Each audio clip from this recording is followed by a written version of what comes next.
Hey everyone, welcome back to the channel. I'm back in this world again while we dive into some pro-revenge stories from Reddit.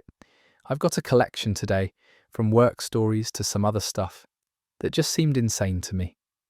Some of these people waited years for their moment, and when it came, they didn't just get even, they got ahead. So sit back, get comfortable, and let's jump into some stories that prove sometimes the best revenge is served ice cold with a side of pure satisfaction. Our first story comes from someone who turned their biggest insecurity into their greatest weapon. The teacher who mocked my stutter. I've always had a stutter, not one of those mild speech impediments that you barely notice, but the kind that makes ordering food at restaurants an anxiety-inducing nightmare. Growing up, most of my teachers were understanding and patient, but Professor Williams wasn't one of them. I was a sophomore at State University, majoring in communications of all things. Yeah, I know the irony wasn't lost on anyone, especially Professor Williams. During my very first presentation in his advanced public speaking class, I got stuck on the word particularly. Not just a little stumble, but a full 30-second battle where my mouth just wouldn't cooperate. The room was dead silent, except for the sound of me struggling to get the word out. Instead of moving on or offering encouragement like any decent human being would do, Professor Williams stopped me mid-sentence. "Mr. Peterson," he said, loud enough for the entire lecture hall to hear, "perhaps you should reconsider your major. I mean, communications requires, well, the ability to communicate effectively. Have you thought about switching to something more suitable? Maybe library science, where you wouldn't have to talk to people as much?" The entire class erupted in laughter. I stood there, face burning with humiliation, wanting nothing more than to disappear into the floor. But Professor Williams wasn't done. "I'm serious, Daniel. You're wasting everyone's time, including your own. Some people just aren't cut out for careers that require public speaking. There's no shame in recognizing your limitations and choosing a different path." I somehow managed to finish my presentation, though I have no memory of what I said after that moment. I left the classroom that day feeling smaller than I ever had in my life. That night, I called my mum crying. She listened to me vent about how humiliated I felt, and how maybe Professor Williams was right. Maybe I was delusional, thinking I could have a career that required speaking in front of people. My mum, bless her heart, told me something I'll never forget. She said, "Daniel, the people who tell you that you can't do something are usually the ones most afraid you'll prove them wrong." Or I stayed in the communications program, but I threw myself into speech therapy with a determination I'd never had before. I practiced tongue twisters until my jaw ached. I read books out loud to my mirror for hours every day. I joined the debate team despite my terror, and yes, I got laughed at plenty more times. But slowly, gradually, my stutter became less prominent. I learned techniques to work around it, ways to restructure sentences when I felt a difficult word coming. After graduation, I landed a job at a small marketing firm, then a bigger one. I started giving presentations to clients, then keynote speeches at industry conferences. My stutter never completely went away, but I learned to work with it instead of against it. I discovered that my unique speaking rhythm actually made people listen more carefully to what I was saying. 5 years after graduation, I was invited to speak at a national communications conference about overcoming adversity in professional settings. 10 years after that humiliating day in Professor Williams's class, I got a call that changed everything. The university was hosting a distinguished speaker series, and they wanted me as their keynote presenter. The topic? Turning obstacles into opportunities. My journey from student to CEO. I had founded my own communications consulting firm by then and was doing quite well for myself. I accepted the invitation immediately. When I asked about the arrangements, I made one specific request. I wanted Professor Williams to introduce me. The coordinator seemed surprised but agreed to reach out to him. Apparently, he was still teaching at the university and was thrilled to introduce such a successful alumnus. The day of the presentation arrived, and I was standing backstage listening to Professor Williams talk about my achievements to a packed auditorium. He had clearly done his research and was laying it on thick about how proud the university was of my success. The irony was almost too much to handle. When he finished the introduction, I walked onto the stage, shook his hand warmly, and began my presentation. I talked about overcoming obstacles, about resilience, about the power of persistence. Halfway through, I shared the story of a professor who once told me I should switch majors because I wasn't cut out for public speaking. I didn't name him directly, but I could see the recognition dawning on his face in the front row where he was seated. The audience was completely captivated as I described how that moment of humiliation became the catalyst for everything I had achieved.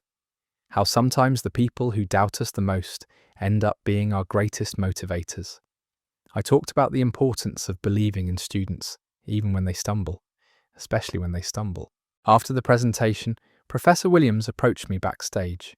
He looked uncomfortable, shifting his weight from foot to foot. "Daniel," he said quietly, "I owe you an apology. I don't remember the specific incident you mentioned, but if I said those things to you, I was wrong. Clearly, I was very wrong." I looked at him for a long moment. This man who had once made me question everything about myself and my future. Then I smiled and extended my hand. "Professor Williams," I said, with barely a trace of the stutter that had once defined me, "thank you for teaching me the most valuable lesson of my college career. Sometimes the best motivation comes from the people who tell you that you can't do something." That story ends there, and honestly, that's the kind of revenge that makes you believe in karma. Professor Williams probably forgot about Daniel 10 minutes after humiliating him, but Daniel turned that moment into fuel for an entire career. Sometimes, the best way to prove someone wrong is just to succeed so spectacularly that they have no choice but to watch you shine. Let's move on to our next story, which shows what happens when a petty boss learns that documentation is everything. How I made my boss regret cutting my hours. I used to work at a mid-sized retail store in the electronics department. The job wasn't glamorous, but I was good at it, consistently hit my sales targets, and got along well with customers and co-workers. Everything was fine until we got a new department manager named Kevin. Kevin was one of those guys who felt like he had to establish dominance from day one. Within his first week, he was making comments about how the previous manager had been too soft and how things were going to change under his leadership. He instituted new rules, new procedures, and made it clear that he was watching everyone closely for any sign of weakness. For some reason, Kevin decided I was going to be his example. Maybe it was because I had been friendly with the previous manager, or maybe he just didn't like that I was confident in my abilities and wasn't intimidated by his tough guy act. Whatever the reason, he started targeting me almost immediately. It started small. He'd critique my sales techniques in front of customers. He'd assign me to work in the stockroom instead of on the floor where I could actually make sales. He'd schedule me for the worst shifts, the ones nobody wanted, like Sunday mornings or weeknight closes.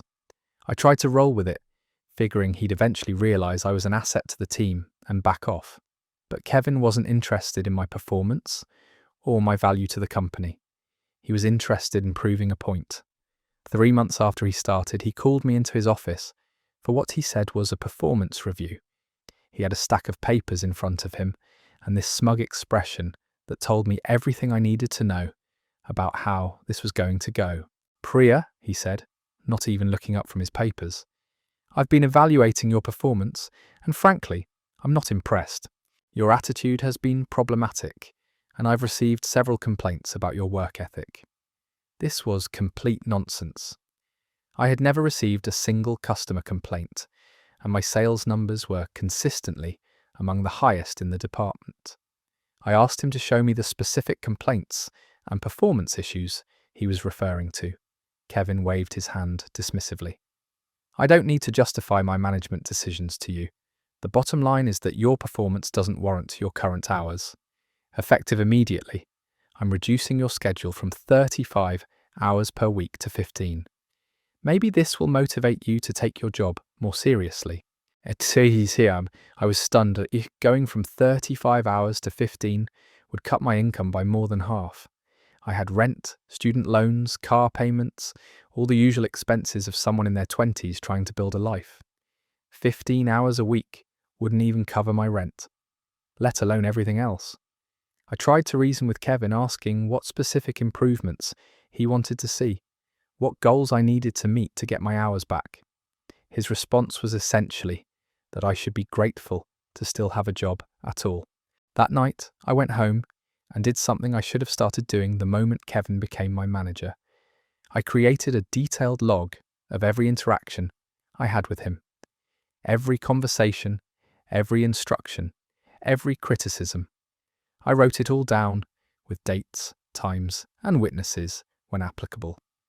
I also started documenting my sales numbers, customer interactions, and any praise I received from other managers or customers.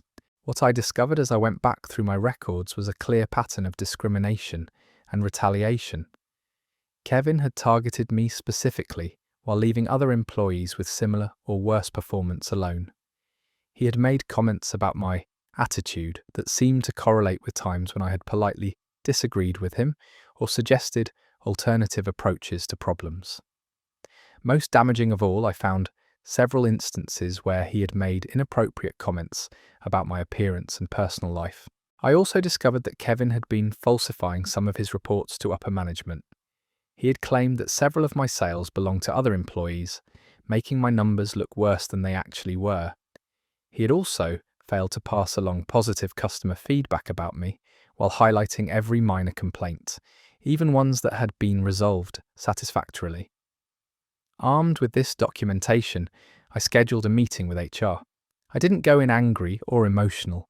I presented my case like the professional I was, with organised evidence and specific examples of Kevin's misconduct. I showed them the pattern of retaliation, the falsified reports, and the inappropriate comments. I also brought copies of my actual sales numbers and customer feedback. The HR representative was clearly concerned by what I was showing her. She asked me to leave all my documentation with her and said they would conduct a thorough investigation. She also assured me that there would be no retaliation for bringing these issues to their attention. 2 weeks later, Kevin was fired. Not transferred, not demoted, but terminated for cause. Apparently, my documentation had uncovered a pattern of behaviour that extended beyond just his treatment of me. Other employees came forward with similar stories once they realised it was safe to speak up. Kevin had been creating a toxic work environment and had potentially exposed the company to liability with his discriminatory practices. The best part, I was immediately restored to my full hours and received back pay for the weeks when my schedule had been unfairly reduced. The regional manager personally apologised to me and offered me Kevin's position, which I declined. I wasn't interested in management at that company. I was just interested in doing my job without harassment. Kevin tried to get unemployment benefits, but the company contested his claim based on the misconduct that led to his termination. Last I heard, he was working at a competitor making significantly less money and no longer in a management role. Sometimes the system actually works when you know how to work the system. That story is over, and honestly, Priya played this perfectly. She didn't get emotional, didn't make it personal, just documented everything and let Kevin's own actions speak for themselves. The fact that other employees came forward once they saw it was safe shows that Kevin was probably terrorising half the staff. Good managers build people up, bad managers tear them down, and Kevin learned the hard way which category he fell into.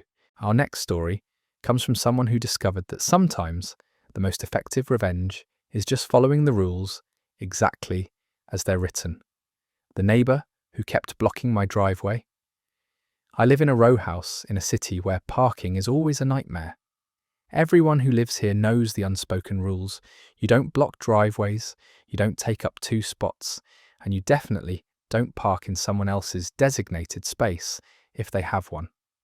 My house came with a single parking spot directly in front, clearly marked with a sign that says, Resident parking only. Yes, sir. About 6 months ago, a new guy moved in 3 houses down. His name was Brad, and right from the start it was clear he thought the parking rules didn't apply to him. The first time I found his car in my spot, I left a polite note on his windshield explaining that it was reserved parking for my address and asking him to move it. The car was gone by the time I got back from work, so I figured problem solved. But Brad apparently took my polite request as more of a suggestion than an actual rule. Within a week, his car was back in my spot. This time, I knocked on his door to talk to him face to face. Brad answered wearing a tank top and an attitude. "Yeah," he said, not even bothering with basic pleasantries. I explained the situation calmly, pointing out that the spot was clearly marked for my address and that I paid extra rent for the designated parking. Brad shrugged and said, "Look, man, parking is tough all over. I get home from work before you do, so I'm going to park wherever I can find a spot. If you want guaranteed parking, maybe you should look into getting a garage." I tried to stay civil about the whole thing, but Brad clearly wasn't interested in being a good neighbour. I explained that I wasn't asking for special treatment, just basic respect for clearly marked parking rules. He laughed and said, "Rules are for people who can't figure out how to get what they want." Alrighty. Then he shut the door in my face. Over the next month, Brad made parking in my own spot into a daily battle. I'd come home from work to find his beat-up Honda Civic sitting in my designated space. I'd have to circle the neighbourhood for 20 minutes looking for street parking, often ending up 3 blocks away. I left more notes, knocked on his door again, even tried talking to his girlfriend when I saw her around. Nothing worked. The final straw came on a Tuesday morning when I had an important client meeting. I had gotten up early to prepare, only to discover that Brad had not only parked in my spot, but had also blocked my driveway by parking crooked across both my space and the edge of my driveway. I was literally trapped in my own garage. I knocked on Brad's door for 10 minutes. No answer. His girlfriend's car was gone, so I assumed she was at work. I called the number I'd found on a piece of mail I'd seen him drop, but it went straight to voicemail. I was going to be late for the most important meeting of my quarter because this guy couldn't be bothered to park legally. That's when I noticed something interesting. Brad's car wasn't just in my spot and blocking my driveway. It was also parked within 15 feet of a fire hydrant, which is illegal in our city. And there was a street cleaning sign right behind his car indicating that parking wasn't allowed on that side of the street between 9 a.m. and 11 a.m. on Tuesdays. It was currently 8:45 a.m. I called the city's non-emergency line and reported a vehicle illegally parked near a fire hydrant and in violation of street cleaning regulations. I also mentioned that the same vehicle was blocking a resident's driveway and preventing them from leaving their property. The dispatcher said they'd send someone out within the hour. Then I called a towing company. I explained that there was a vehicle illegally parked in my designated residence spot and blocking my driveway, preventing me from accessing my own property. They said they could have a truck there in 30 minutes for a standard tow. At 9:15 a.m, both the parking enforcement officer and the tow truck arrived at almost the same time. The parking officer wrote Brad 2 tickets, one for the fire hydrant violation and one for violating street cleaning rules. The tow truck driver confirmed that the car was illegally parked in a resident space and blocking a driveway, both towable offences. I watched from my window as they loaded Brad's Honda onto the truck. I have to admit, I felt pretty satisfied seeing that car finally get hauled away. I was able to get my own car out and make it to my meeting on time. Brad came pounding on my door at about 7 p.m. that evening. He was absolutely furious. "Did you have my car towed?" he demanded. I told him calmly that his car had been towed for multiple parking violations. "Do you know how much it's going to cost me to get it back?" he shouted.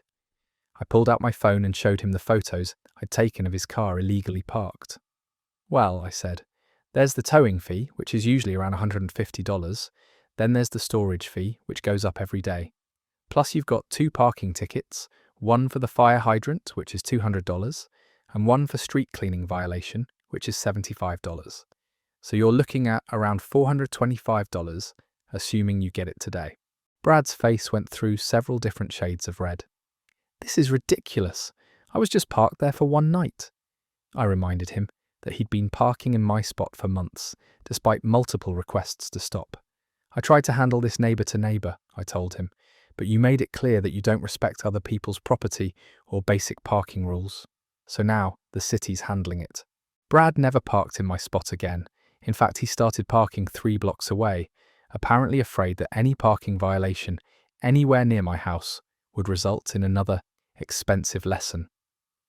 The best part was watching him trudge past my house every morning and evening, carrying his work bag and whatever else he needed, because he was too scared to park anywhere within sight of my front door. That story wraps up there. Brad learned that when you ignore polite requests and basic courtesy, sometimes the natural consequences catch up with you all at once. The fact that he was violating multiple parking laws while being a jerk just made it that much sweeter when everything came due on the same day. Let's move to our next story, which involves a landlord who thought he could pocket someone's deposit without consequences. My landlord tried to scam me, so I made him pay triple. I'd been renting a studio apartment from this guy Rick for about 18 months. The place wasn't fancy, but it was clean, affordable, and in a decent neighbourhood. Rick seemed like a reasonable landlord at first, responsive to maintenance requests, and generally easy to deal with. When I decided to move in with my boyfriend, I gave Rick the required 30 days notice and started preparing for my move-out inspection.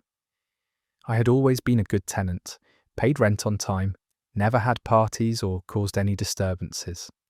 I spent my last week in the apartment, deep cleaning everything, patching nail holes, and basically trying to leave it in better condition than when I moved in. Rick came by for the final walkthrough on my last day. He seemed pretty satisfied with the condition of the place, nodding approvingly as we went through each room. "Looks good, Sarah," he said as we finished up. "I'll have your deposit back to you within the legally required time frame." In our state, that's 14 days. 3 weeks went by without any word from Rick. I called and left a voicemail asking about my deposit. No response. I sent a certified letter requesting my deposit and an itemized list of any deductions. Still nothing. After a month, I finally got a response, and it was not what I was expecting. Rick sent me a letter claiming that he was keeping my entire $200 deposit due to extensive damage requiring professional remediation. He included a list of supposed damages: carpet replacement due to stains and odours, $800, wall repainting due to excessive nail holes and scuff marks, $400, deep cleaning due to unsanitary conditions, $200, professional odour removal, $300. I was absolutely floored. The carpet was old when I moved in and had existing stains that I had photos of from my move-in inspection. I had patched every nail hole and touched up the paint myself. The apartment was spotless when I left, cleaner than it had been when I moved in. And there were definitely no odours. I don't smoke, don't have pets, and am generally pretty clean. I called Rick immediately to dispute these charges. His response was basically, "Sorry, that's what it costs to get the place ready for the next tenant. Your deposit doesn't cover all the damages, so you're actually lucky I'm not asking for more money." When I mentioned that I had photos from both move-in and move-out, he said, "Pictures don't tell the whole story. I had to hire professionals to assess the damage." I asked Rick to provide receipts for all the work he claimed to have done. He said he didn't need to provide receipts and that his word as the landlord was sufficient. That's when I knew Rick was trying to scam me. No legitimate landlord refuses to provide documentation for deposit deductions. I did some research on tenant rights in my state and discovered that Rick had violated several laws. First, he was required to return my deposit within 14 days unless he provided an itemized list of deductions. Second, he was required to provide receipts for any deductions over $50. Third, if a landlord wrongfully withholds a deposit, they can be liable for up to 3 times the deposit amount plus attorney fees. I sent Rick a formal demand letter via certified mail, citing the specific laws he had violated and demanding the return of my full deposit within 7 days. I also informed him that if he didn't comply, I would be filing suit in small claims court for triple damages, as allowed by state law. Rick's response was to ignore me completely, so I filed my small claims court case, asking for 3 times my deposit plus court costs. I spent the next few weeks gathering evidence: my original lease, photos from move-in and move-out, records of my rent payments, copies of all my communications with Rick, and research on rental prices in the area to show that my deposit was reasonable. The court date arrived, and Rick showed up with a folder that I assumed contained his evidence. When the judge asked him to present his case, Rick started telling the same story about extensive damages and professional remediation costs. The judge asked to see his receipts and documentation. Rick opened his folder and started shuffling through papers. "I have estimates here," he said, pulling out what looked like handwritten notes. The judge examined them and asked, "These aren't receipts, Mr. Rick. These appear to be estimates you wrote yourself. Do you have actual receipts for work performed?" Rick admitted that he didn't have receipts because he had done most of the work himself. Then it was my turn to present my case. I showed the judge my move-in and move-out photos, which clearly demonstrated that the apartment was in excellent condition when I left. I presented my research showing that Rick had violated state law by failing to return my deposit timely and failing to provide proper documentation for his deductions. I also showed my certified mail receipts proving that Rick had received my demand letter and chosen to ignore it. The judge was not pleased with Rick's conduct. "Mr. Rick," he said, "you have failed to provide any legitimate documentation for your claimed damages. Furthermore, you have violated state tenant protection laws by wrongfully withholding this tenant's deposit. I am ordering you to pay the plaintiff triple damages as provided for in the statute." Rick tried to argue that triple damages were excessive, but the judge cut him off. "You had multiple opportunities to resolve this matter properly, Mr. Rick. You chose instead to ignore the law and hope this tenant wouldn't fight back. The statute provides for triple damages specifically to deter this kind of conduct." I walked out of that courtroom with a judgment for $3,600 plus court costs. Rick tried to appeal, but his lawyer apparently told him he had no grounds and advised him to pay up. I received my check 3 weeks later. The best part was finding out later that Rick had tried to pull the same scam on several other former tenants. Word got around in the local rental community, and Rick's reputation was pretty much destroyed. Last I heard, he was having trouble finding tenants because everyone knew he was a scammer. That story's finished. Rick learned that trying to steal someone's deposit might seem like easy money until you end up paying triple damages in court. Sarah did exactly what every tenant should do: documented everything, knew her rights, and wasn't afraid to fight back when someone tried to cheat her.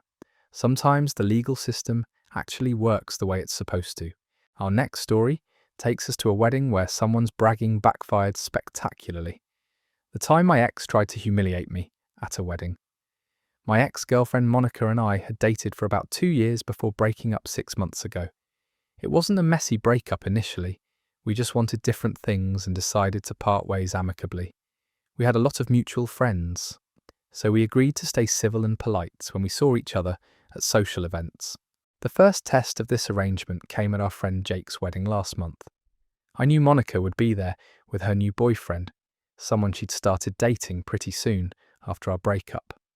I was fine with it.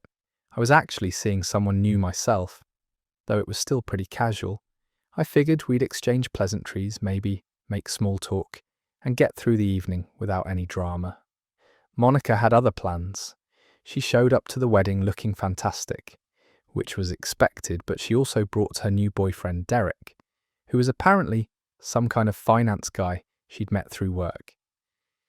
During the cocktail hour, I could see her making the rounds, introducing Derek to everyone, and making sure people knew how successful and wealthy he was. I was talking with some college friends when Monica and Derek approached our group. "James," Monica said with this bright, fake smile, "I'd love you to meet Derek. Derek, this is my ex-boyfriend James." Derek shook my hand, with the kind of grip that was trying too hard to prove something. "Nice to meet you, man," he said. Monica's told me a lot about you. What followed was one of the most uncomfortable conversations I've ever been part of.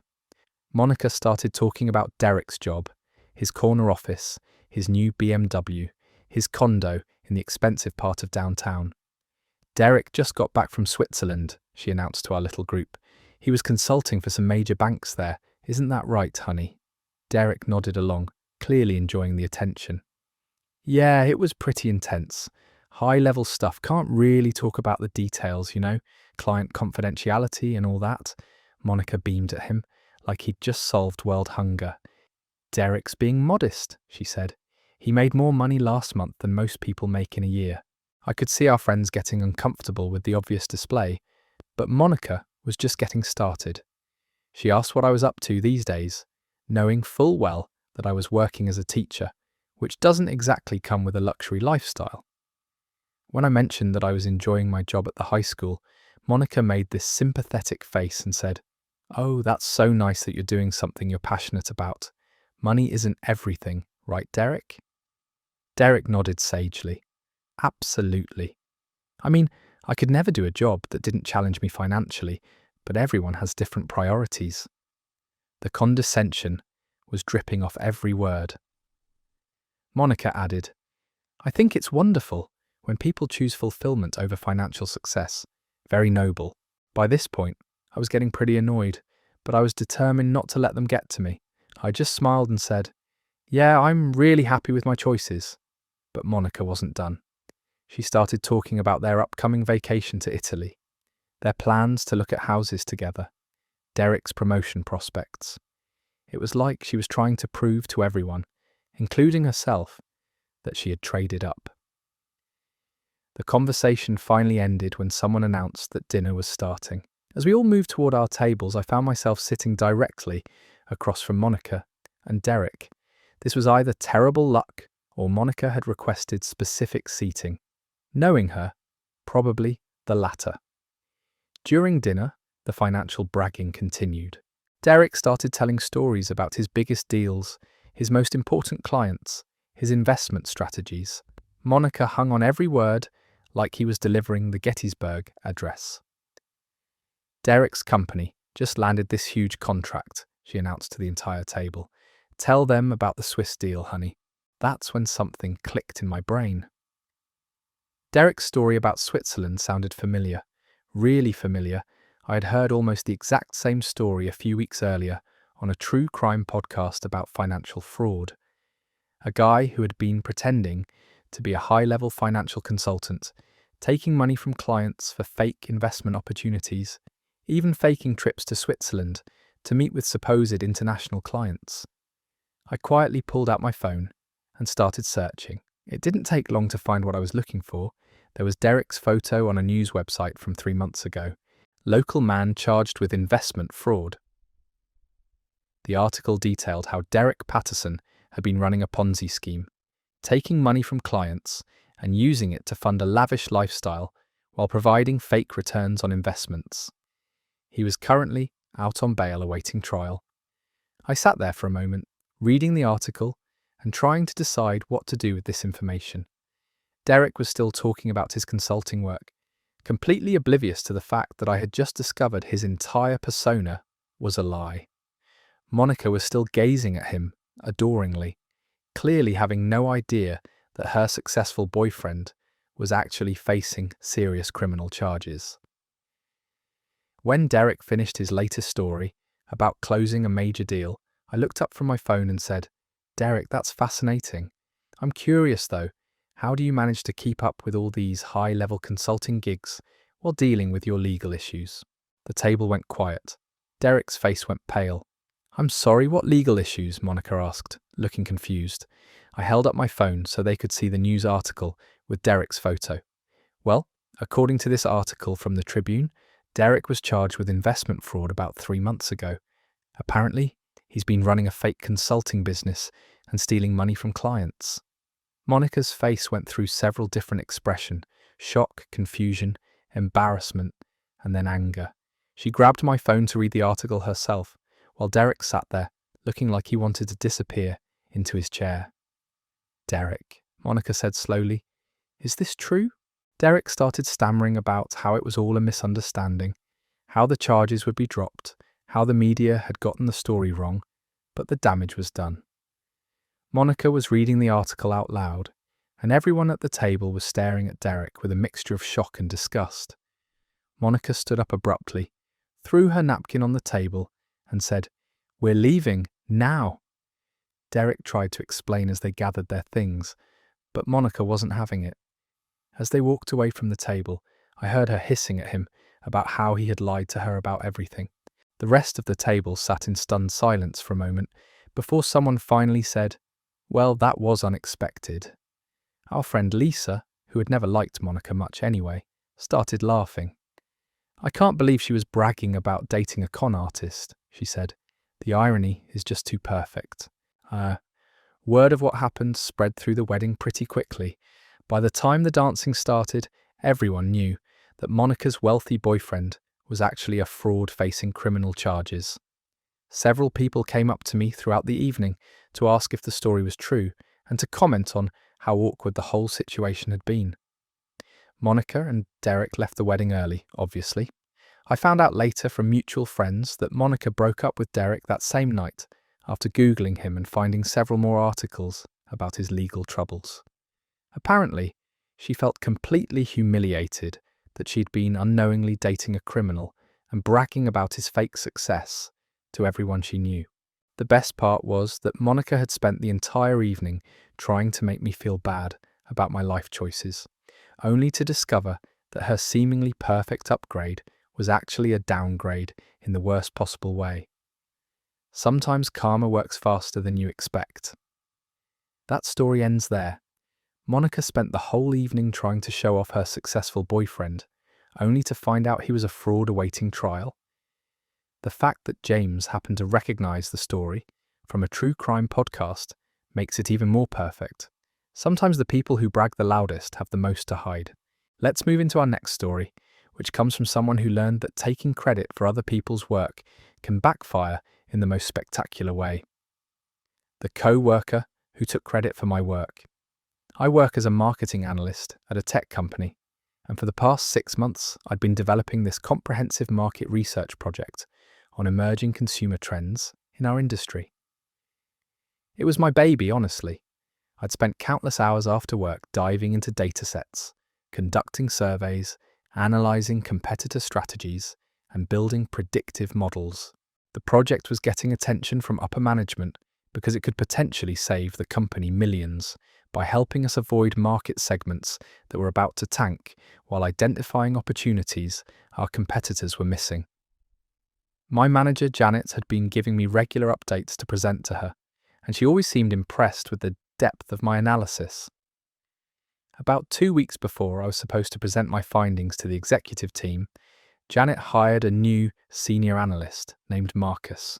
He came from a competitor company and had this kind of smooth confidence that made him instantly popular with management.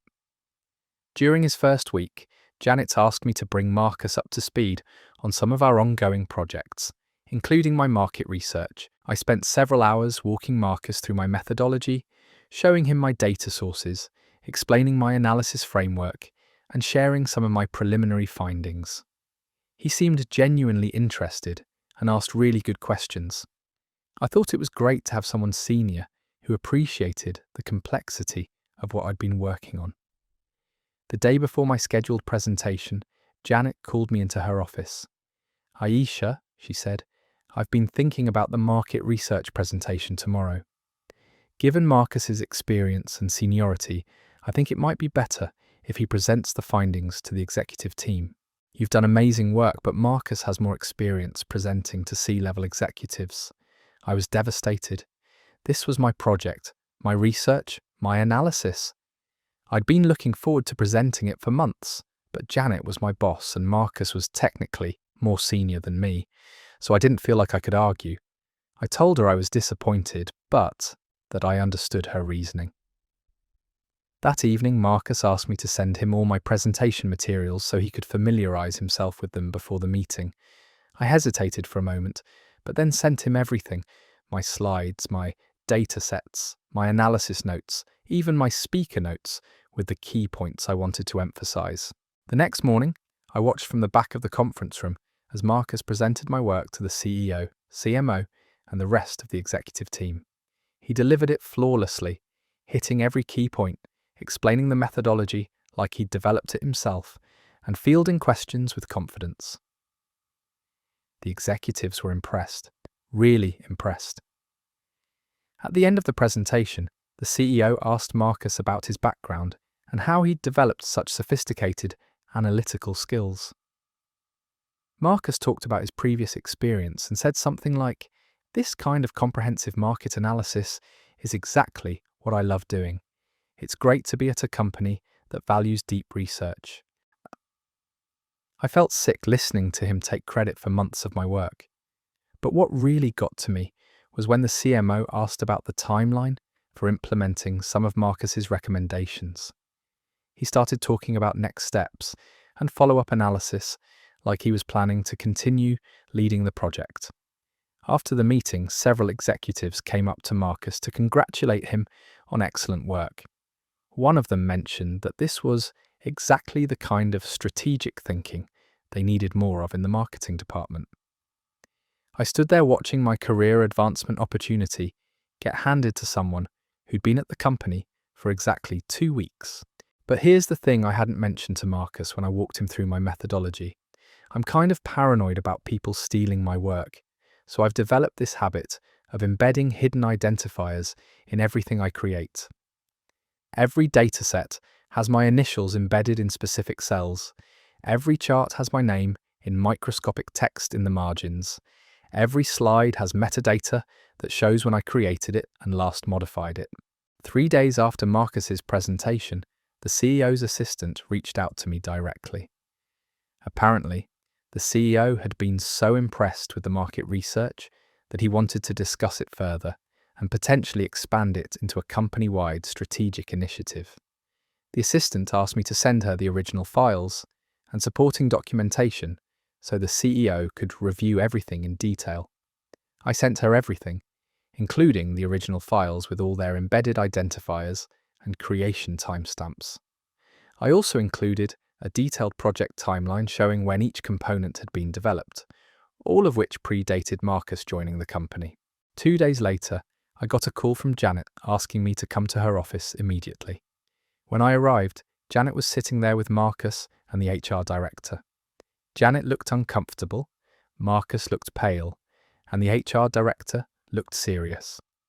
"Aisha," the HR director said, "we need to discuss the market research project you presented last week." I corrected her and said that Marcus had presented it, not me. She nodded and said, "Yes, that's part of what we need to discuss. Can you walk us through your role in developing this research?" I explained everything, how I'd conceived the project, developed the methodology, conducted the analysis, and created all the presentation materials. I mentioned that I'd shared my work with Marcus to bring him up to speed on our department's projects. The HR director then asked me to explain the hidden identifiers in the files.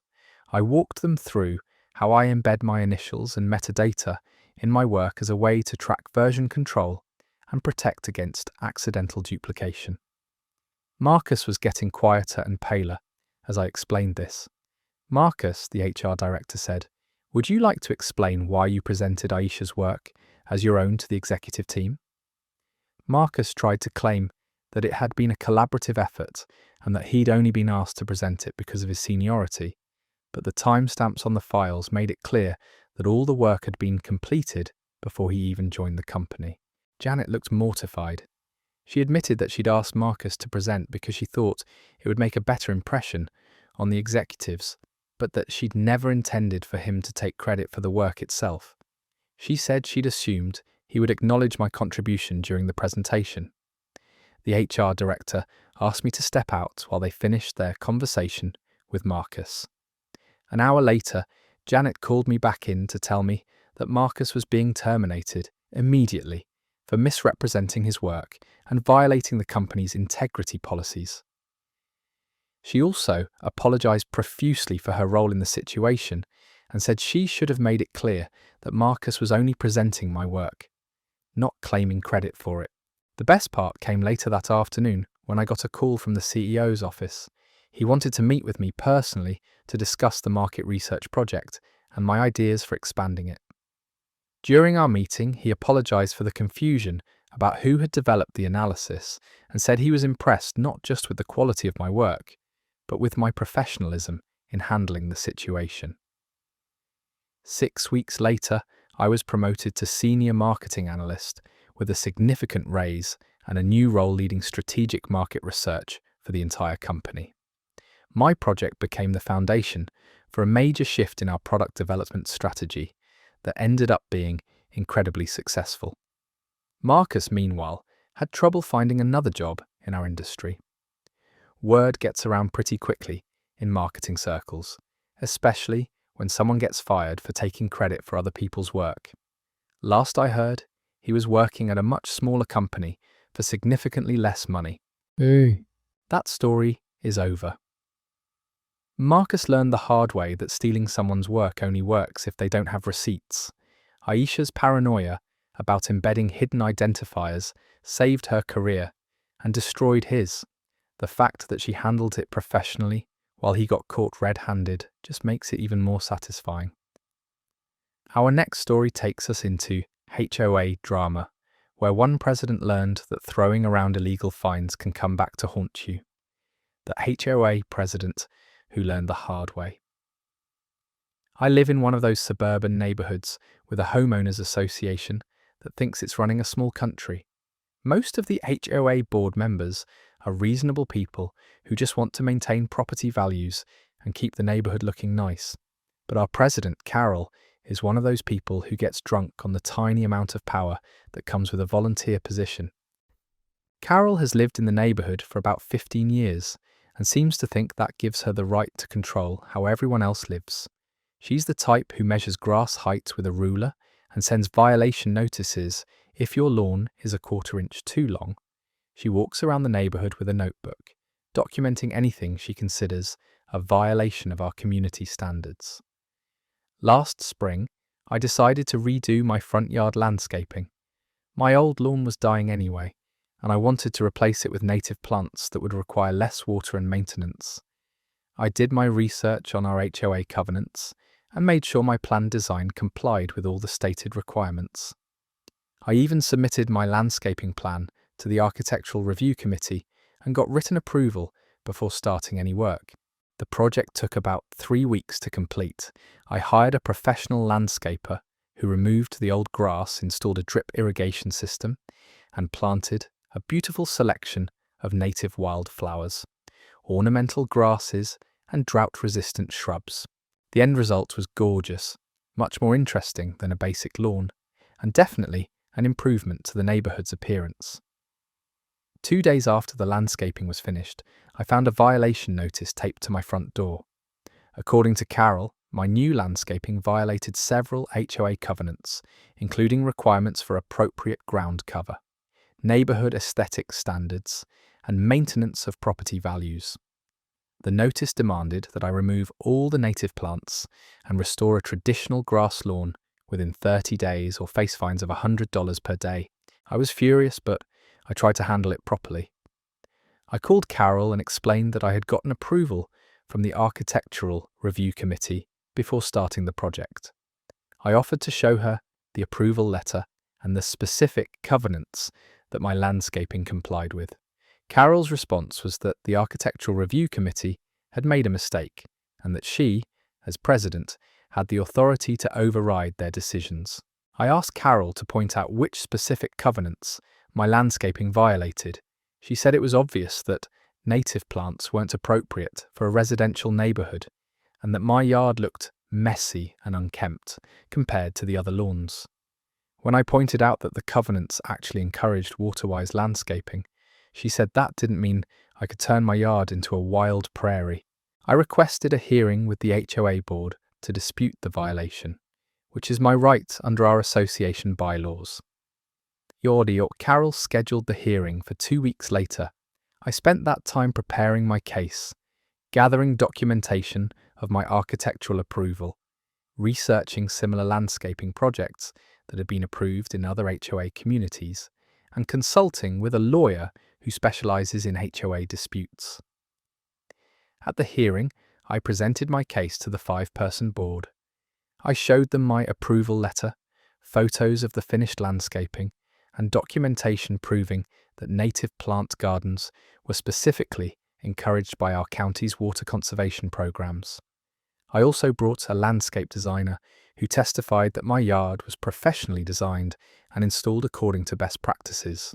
Carol presented her case, which basically consisted of her personal opinion that native plants looked messy and her assertion that several neighbours had complained. When the board asked her to provide documentation of these complaints, she said people had approached her informally and didn't want to be named. The board voted 4-1 to overturn the violation, with only Carol voting to uphold it. They stated that my landscaping clearly complied with the covenants and that I had followed proper procedures by getting architectural approval. They also noted that the native plant garden was actually an improvement to the neighbourhood's appearance and environmental sustainability. I thought that would be the end of it, but Carol wasn't done. The next week I received another violation notice, this time claiming that my landscaping violated county ordinances about noxious weeds and fire hazards. She also sent letters to several of my neighbours, suggesting that native plants could harbour rodents and insects that might spread to their properties. This is where Carol made her big mistake. The fines she was trying to impose weren't authorised by our HOA covenants or bylaws. She was essentially making up rules as she went along and trying to use her position to force me to comply with her personal preferences. In our state, HOA boards can only impose fines for violations of clearly stated covenants, and they have to follow specific procedures for hearings and appeals. I consulted with my lawyer again, and he confirmed that Carol was exceeding her authority and potentially exposing herself to personal liability for harassment and abuse of power. He suggested that we file a lawsuit against both Carol personally and the HOA for violating my rights under the association's governing documents. We filed suit in county court, asking for an injunction to stop Carol from continuing to harass me, plus damages for the stress and legal costs she'd caused. We also requested that the court order the HOA to remove Carol from her position for exceeding her authority. The case was pretty straightforward. We had documentation showing that I'd followed all proper procedures, that my landscaping complied with all stated requirements, and that the board had voted to overturn Carol's violation. We also had evidence that Carol was continuing to harass me, even after the board had ruled in my favour.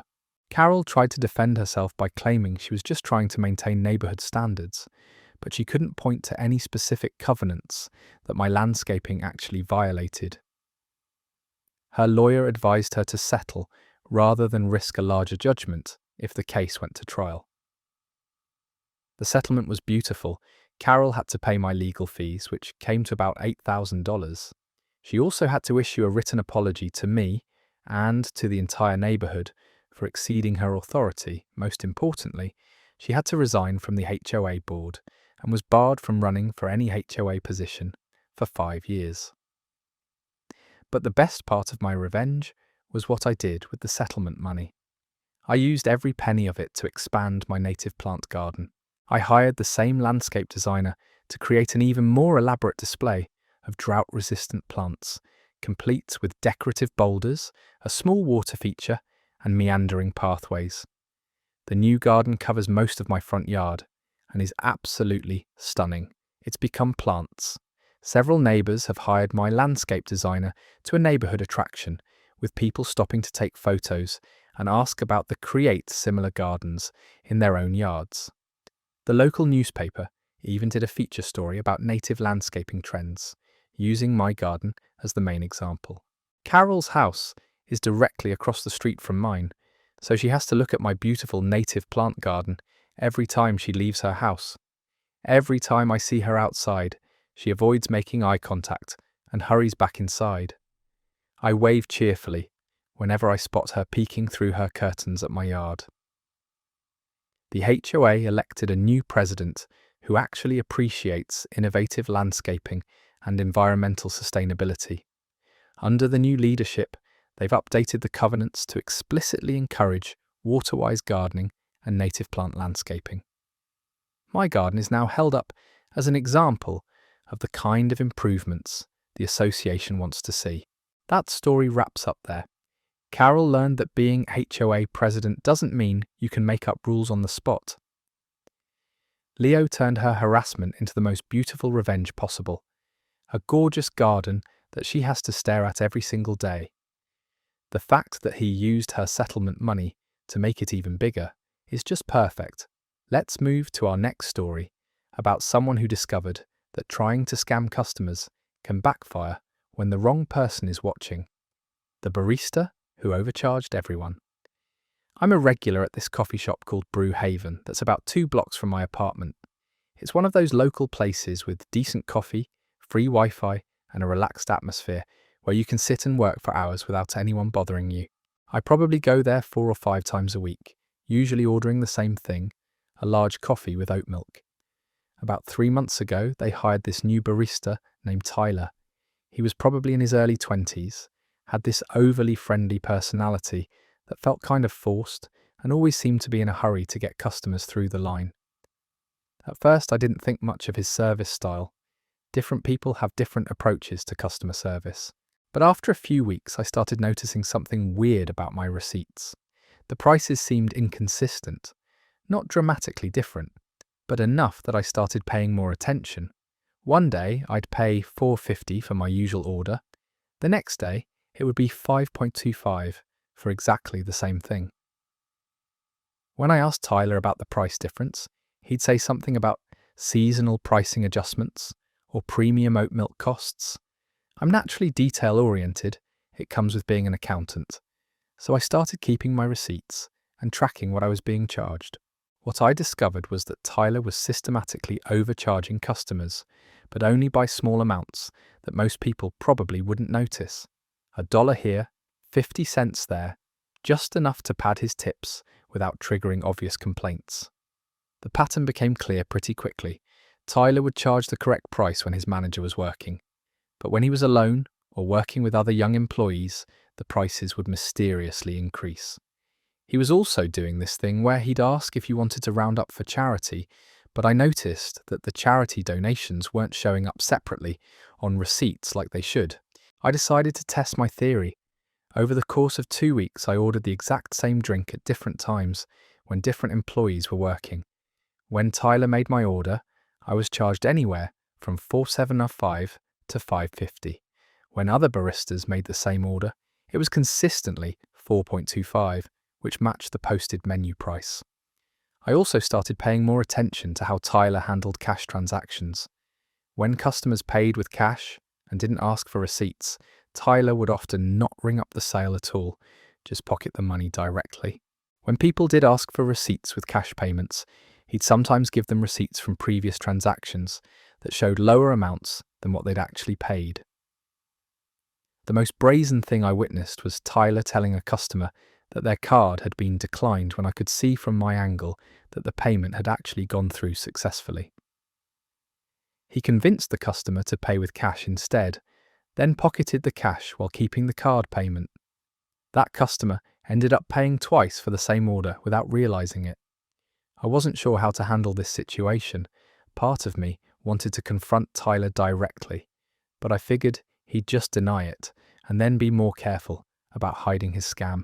I considered talking to the manager, but I wanted to have solid evidence before making accusations. So I started documenting everything.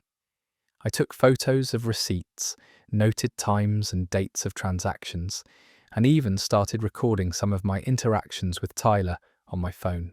I also started encouraging other customers to check their receipts and ask for them if they weren't automatically provided. Over the course of a month, I gathered evidence of Tyler overcharging at least a dozen customers, pocketing cash from unrecorded sales, and manipulating the payment system to double charge people. The amounts were small individually, but they added up to probably a few $100s in theft per week. I also discovered that Tyler was manipulating the tip system. The coffee shop uses one of those iPad checkout systems where customers can select tip percentages. I noticed that Tyler had changed the default tip settings so that the middle option, which most people automatically select, was 25% instead of the standard 18%. He was also sometimes adding automatic tips to orders without asking customers. Finally, I had enough evidence to take action. I put together a comprehensive report with photos, transaction records, and a timeline of Tyler's fraudulent activities. I requested a meeting with the manager, a woman named Lisa, who had always seemed professional and honest in my interactions with her. Lisa was shocked when I showed her what I'd documented. She immediately pulled Tyler's transaction records and started cross-referencing them with my evidence. The patterns were undeniable. Tyler had been systematically stealing from customers and manipulating the payment system for months. Lisa told me she'd been noticing some discrepancies in their daily receipts but had attributed them to normal cash handling errors. She'd never suspected that an employee was deliberately defrauding customers. She thanked me for bringing this to her attention and said she'd handle it immediately. The next day, I stopped by Brewhaven for my usual coffee and saw Lisa working with a new barista I hadn't seen before. When I asked about Tyler, Lisa quietly told me that he'd been terminated immediately after she confronted him with the evidence. Apparently, when shown the documentation, Tyler had admitted to the theft but claimed he was only doing it because his pay wasn't sufficient to cover his expenses. Lisa also told me that they'd reviewed security footage and found additional evidence of Tyler's fraudulent activities. They'd identified several other instances of him pocketing cash and overcharging customers that I hadn't even caught. The total amount of theft was estimated to be over $2,000 during the 3 months Tyler had worked there. The best part was that Lisa implemented new procedures to prevent this kind of fraud in the future. All transactions now require receipts to be printed automatically. The tip settings were restored to standard percentages, and employees are required to announce the total amount before processing any payment. They also installed additional security cameras focused on the register area. A few weeks later, Lisa told me that Tyler had tried to apply for unemployment benefits, but the company had contested his claim due to the theft. He'd also apparently tried to get hired at other local coffee shops, but word had gotten around in the industry about why he'd been fired. I still go to Brewhaven regularly, and my orders are now consistently priced correctly. Lisa always makes sure to thank me for helping them identify the problem, and she's told other customers about how I helped protect them from being ripped off. It feels good knowing that Tyler can't continue scamming unsuspecting coffee drinkers. That story's finished right there. Tyler thought he could run a little cash skimming operation, but he picked the wrong customer to mess with. Sophie's accounting background meant she noticed every discrepancy and had the patience to document everything properly. Sometimes being detail-oriented really pays off, especially when you're protecting other people from getting scammed. Our next story comes from someone who proved that underestimating people's technical skills can backfire in the most public way possible. The IT guy who underestimated me. I work as a software developer at a medium-sized tech company, and for the past year, I've been dealing with this senior developer named Brad who seems to think he's the only person in the office who actually knows how to code. Brad has been with the company for about 5 years, and acts like that makes him untouchable. From my first day, Brad made it clear he thought I was just another junior developer who got hired to fill a quota. During code reviews, he'd nitpick every single line I wrote, not because there were actual problems, but because he wanted to establish dominance. He'd make comments like, "This is how we do things in the real world," or "Maybe you should stick to simpler tasks until you understand our systems better." The worst part was how he'd undermine me in meetings. Whenever I'd suggest a solution or point out a potential issue, Brad would interrupt with something like, "Aaron, that's cute, but let me explain how this actually works." Then he'd proceed to explain the exact same thing I'd just said, but in a more condescending tone. Somehow, management always seemed to think Brad's version was brilliant. Brad also had this habit of assigning me what he called learning projects, which were basically busy work designed to keep me out of the way while he handled the important stuff.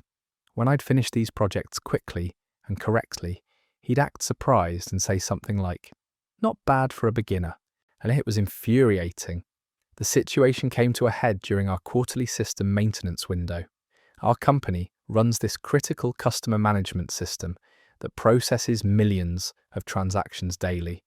It's built on this legacy code base that's been patched and updated over the years, making it incredibly complex and fragile. Only a few senior developers are supposed to touch it, and Brad considers himself the expert. 2 days before the maintenance window, Brad was making changes to optimize some database queries. He'd been bragging about how he was going to improve system performance by at least 30% with his brilliant optimizations. During the team meeting, he went into great detail about his approach, using technical jargon to make it sound more impressive than it actually was. I'd been reviewing the code changes because I was assigned to help with testing, and I noticed something that made my stomach drop. Brad's optimization was going to work fine for normal load, but under heavy traffic, it was going to create a cascading failure that would bring down the entire system. The way he'd restructured the database calls would cause a race condition during peak usage times. I tried to bring this up privately with Brad after the meeting. I explained my concerns and showed him the specific scenario where his code would fail. Brad barely looked at my analysis before dismissing it. "Aaron," he said with this patronizing smile, "I appreciate your enthusiasm, but you're overthinking this. I've been working with this system for years. Trust me, I know what I'm doing." I persisted, walking through the logic step by step, but Brad just got more condescending. "Look," he said, "I understand you want to contribute, but this is advanced stuff. Maybe focus on your assigned testing tasks and let the senior developers handle the architecture decisions." He actually patted me on the shoulder, like I was a child who tried to help with adult work. That weekend was the scheduled maintenance window. The plan was to deploy Brad's optimizations during low traffic hours on Saturday night, then monitor the system as traffic increased throughout Sunday. Brad was leading the deployment, with several other senior developers and managers monitoring the process remotely. Saturday night went smoothly. The deployment completed without issues, and initial testing showed that Brad's optimizations were working as expected. He was already sending emails to management about the successful performance improvements. I was monitoring from home, hoping I was wrong about the race condition. Sunday morning, traffic started building normally. Everything looked fine until around 11 a.m. when we hit our typical weekend peak. That's when the race condition I'd predicted started triggering. The system began throwing intermittent errors. Processing started slowing down, and within 20 minutes, we had a complete system failure. Customer transactions were failing, the website was down, and our support team was getting flooded with angry calls. This was the kind of outage that cost the company hundreds of thousands of dollars per hour and makes headlines in industry publications. Everyone was in panic mode. Brad was frantically trying to figure out what went wrong. He kept insisting that his code was fine and that it must be some unrelated infrastructure issue. The other senior developers were running diagnostics and trying to identify the root cause, but they were focused on hardware and network problems because Brad had convinced them his optimizations weren't the issue. After an hour of system downtime, management decided to conference in the entire development team to brainstorm solutions. The CEO was on the call, along with the CTO and several VPs. Everyone was stressed, customers were angry, and the pressure to fix things was enormous. That's when I spoke up. "I think I know what's causing the failure," I said, during a brief pause in the frantic troubleshooting. Brad immediately tried to cut me off, saying we didn't have time for junior developer theories, but the CTO told him to let me speak. I explained the race condition I'd identified in Brad's code and walked through exactly how it would manifest under heavy load. I described the specific sequence of events that would trigger the cascade failure and pointed out that the timing matched perfectly with when our system had crashed. There was silence on the call for a moment, Then the CTO asked me to share my screen and show them the problematic code. I pulled up the relevant functions and traced through the logic, highlighting the exact lines where the race condition would occur. It was clear, detailed, and undeniable. Brad tried to argue that I was wrong, but the evidence was right there on the screen. The other senior developers started recognizing the pattern I was describing, and within minutes, they confirmed that my analysis was correct. The CTO asked me what the fix would be, and I outlined a solution that would resolve the race condition while preserving the performance improvements Brad had intended. The CTO made a decision on the spot. "Aaron," he said, "I want you to implement the fix immediately. Brad, you're going to assist him and make sure he has everything he needs." Okay. The reversal of hierarchy was stunning. Suddenly I was leading the emergency response, while Brad was relegated to a support role. I worked for the next 3 hours, implementing the fix while the entire executive team monitored our progress. Brad was mostly quiet during this time, occasionally asking questions about my approach, but clearly humbled by the situation. The other developers were actually impressed by the elegance of my solution and started asking me technical questions about how I'd identified the issue. When we deployed the fix, the system came back online immediately and performed flawlessly under load. The optimizations were working as intended, but without the fatal race condition. After the system was while fixing the catastrophic bug he'd introduced to speak with me privately, Heathen Stable, the CTO asked me for the quick diagnosis and fix, then asked why I hadn't pushed harder when I'd identified the issue initially. I explained that I'd tried to discuss it with Brad, but that my concerns had been dismissed. The CTO was not happy to hear that. He asked me to forward him the emails and documentation from my original analysis, which clearly showed I'd identified the exact problem days before it occurred. He also wanted to know if this was a pattern with Brad dismissing input from junior developers. The following week, I was promoted to senior developer with a significant salary increase and was put in charge of the customer management system that Brad used to consider his territory. Brad was moved to a different team and had his system access restricted. He's technically still a senior developer, but everyone knows what happened during the outage. The best part was the all-hands meeting where the CTO presented a post-mortem of the incident. He praised my technical analysis and quick response, then talked about the importance of listening to all team members regardless of seniority level. He specifically mentioned that junior developers often bring fresh perspectives that can identify issues senior developers might miss. Brad barely made eye contact with me for weeks after that. When he did speak to me, it was with a level of respect he'd never shown before. Other developers started coming to me with technical questions, and management began including me in architectural discussions that used to be limited to senior staff. I still work with Brad occasionally, but the dynamic has completely changed. He no longer dismisses my input or makes condescending comments. If anything, he seems nervous when I review his code, probably worried that I'll find another critical issue he missed.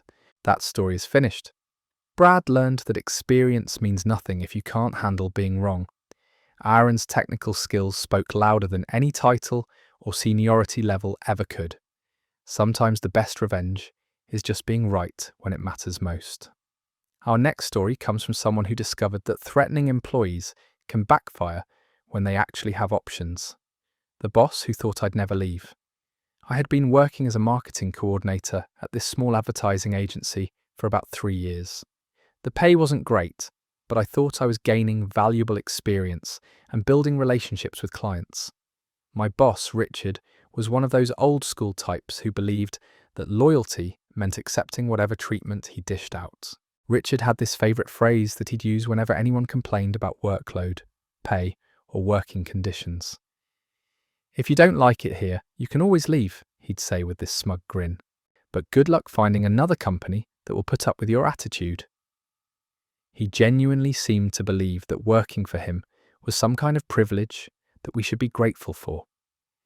The agency had about 15 employees, and Richard ruled it like his personal kingdom.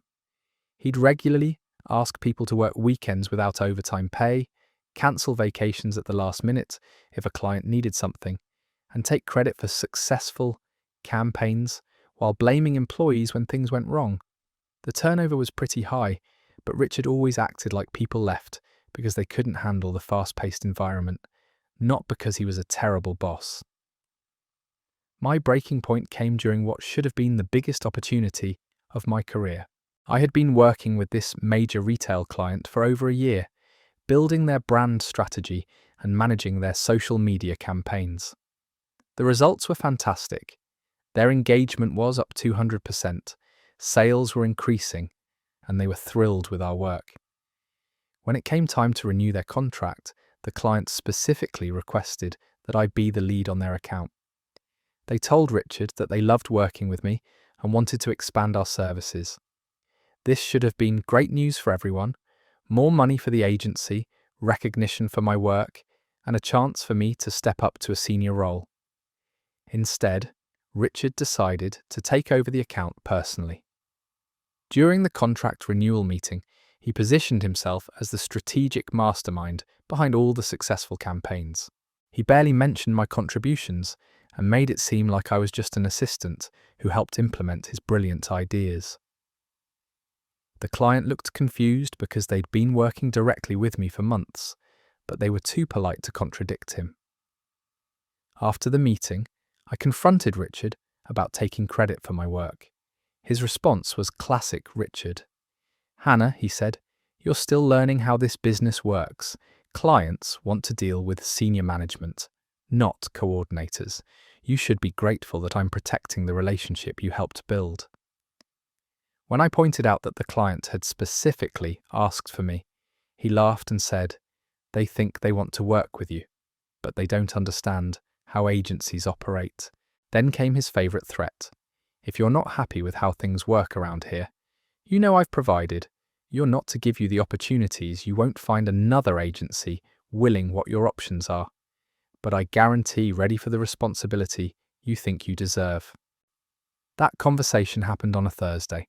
By Friday afternoon, I had updated my resume and started reaching out to my network.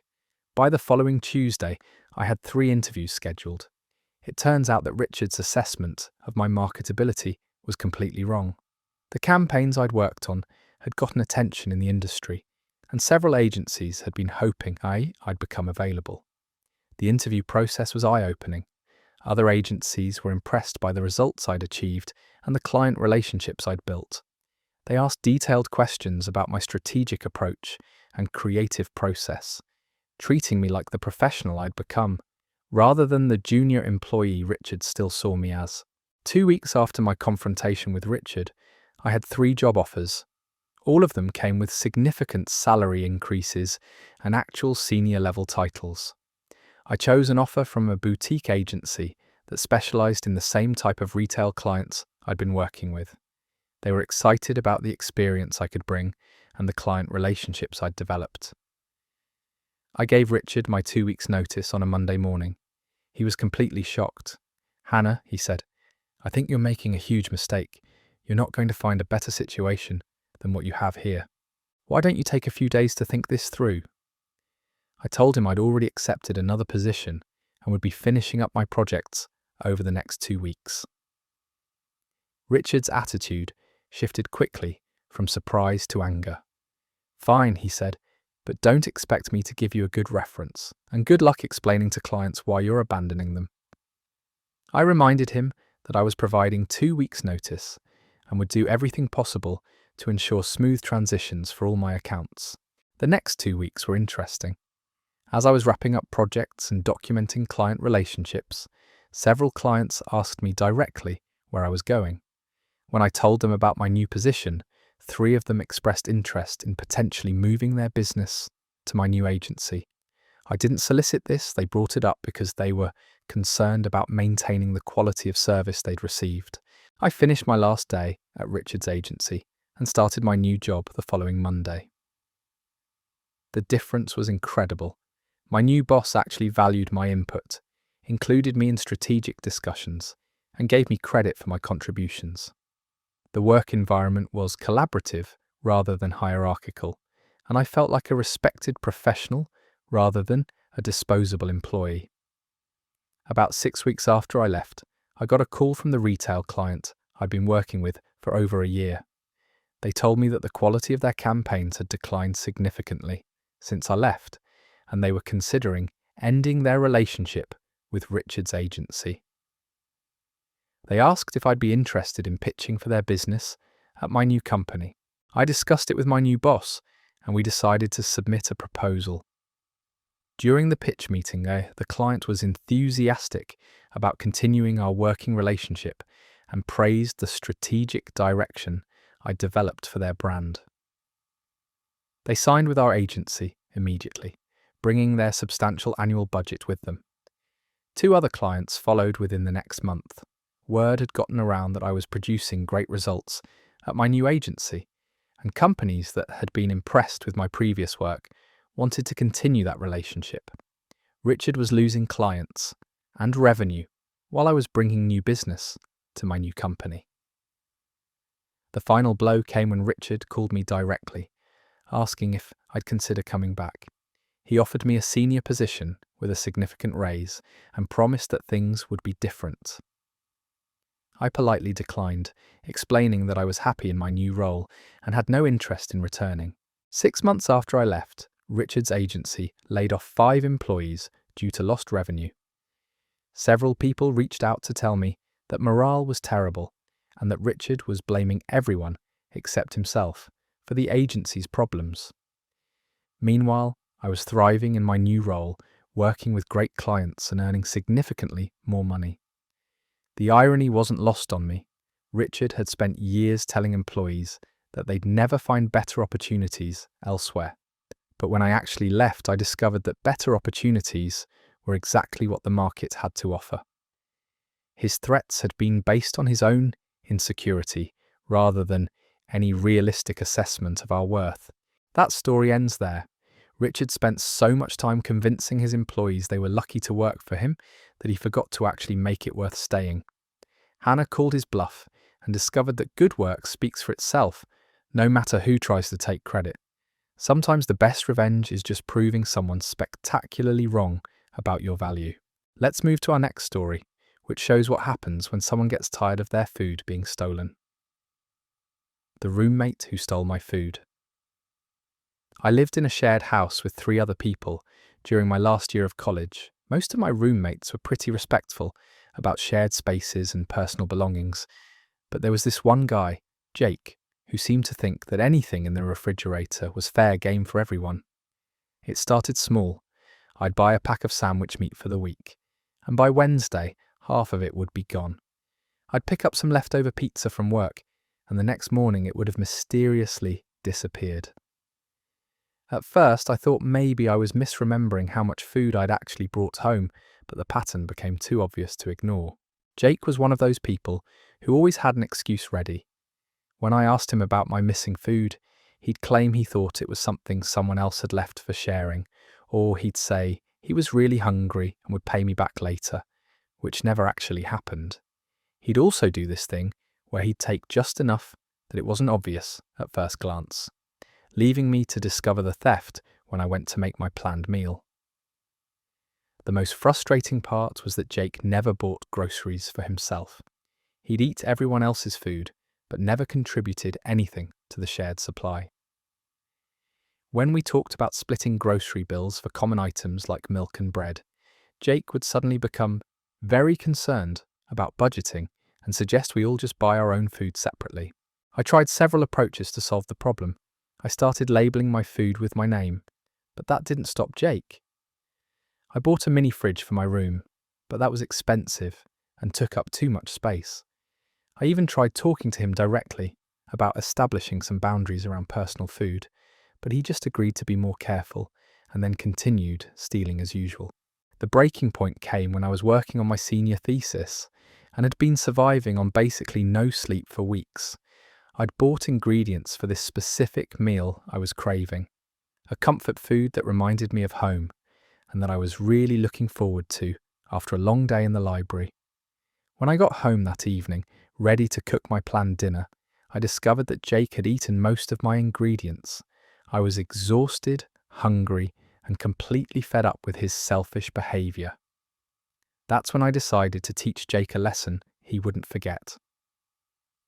I went to the grocery store and bought ingredients for what appeared to be a delicious homemade curry, but instead of using regular spices, I loaded it up with some of the hottest peppers and spice blends I could find. I'm talking about Carolina Reaper powder, ghost pepper flakes, and concentrated capsaicin extract. I made the curry look absolutely delicious, with tender chicken and vegetables in what appeared to be a mild, creamy sauce. The smell was amazing, and it looked like the kind of comfort food that would be irresistible to someone looking for a free meal. I put the curry in a large container in the refrigerator with a note that said, "Alex's dinner, please don't eat." Of course, I was hoping Jake would ignore the note like he always did. I went to my room and waited, doing homework, while listening for sounds from the kitchen. About 2 hours later, I heard Jake moving around in the kitchen. Then I heard the microwave running. A few minutes after that, I heard what sounded like choking and coughing, followed by frantic footsteps running to the bathroom. Jake was in there for about 20 minutes, and I could hear him running water and making distressed noises. When Jake finally emerged from the bathroom, his face was bright red, and he was sweating profusely. He kept wiping his eyes and nose, and he looked like he was in genuine distress. He came to my room and knocked on my door, barely able to speak coherently. "Alex," he gasped, "what the hell did you put in that curry? My mouth feels like it's on fire, and I can't stop sweating." I looked at him with innocent surprise and said, "Oh no, did you eat my dinner? I'm sorry. I probably should have mentioned that I like my food really spicy. I have a pretty high tolerance for heat." Jake was clearly suffering, but I wasn't done with the lesson yet. "You know," I continued, "dairy products can help with spicy food, but I think someone ate my yogurt yesterday, so I don't have any to offer you." Jake's eyes went wide as he realized the implication. He'd stolen my food so many times that he'd eliminated his own remedy for the situation he was now in. Jake spent the next hour trying to find relief from the spice.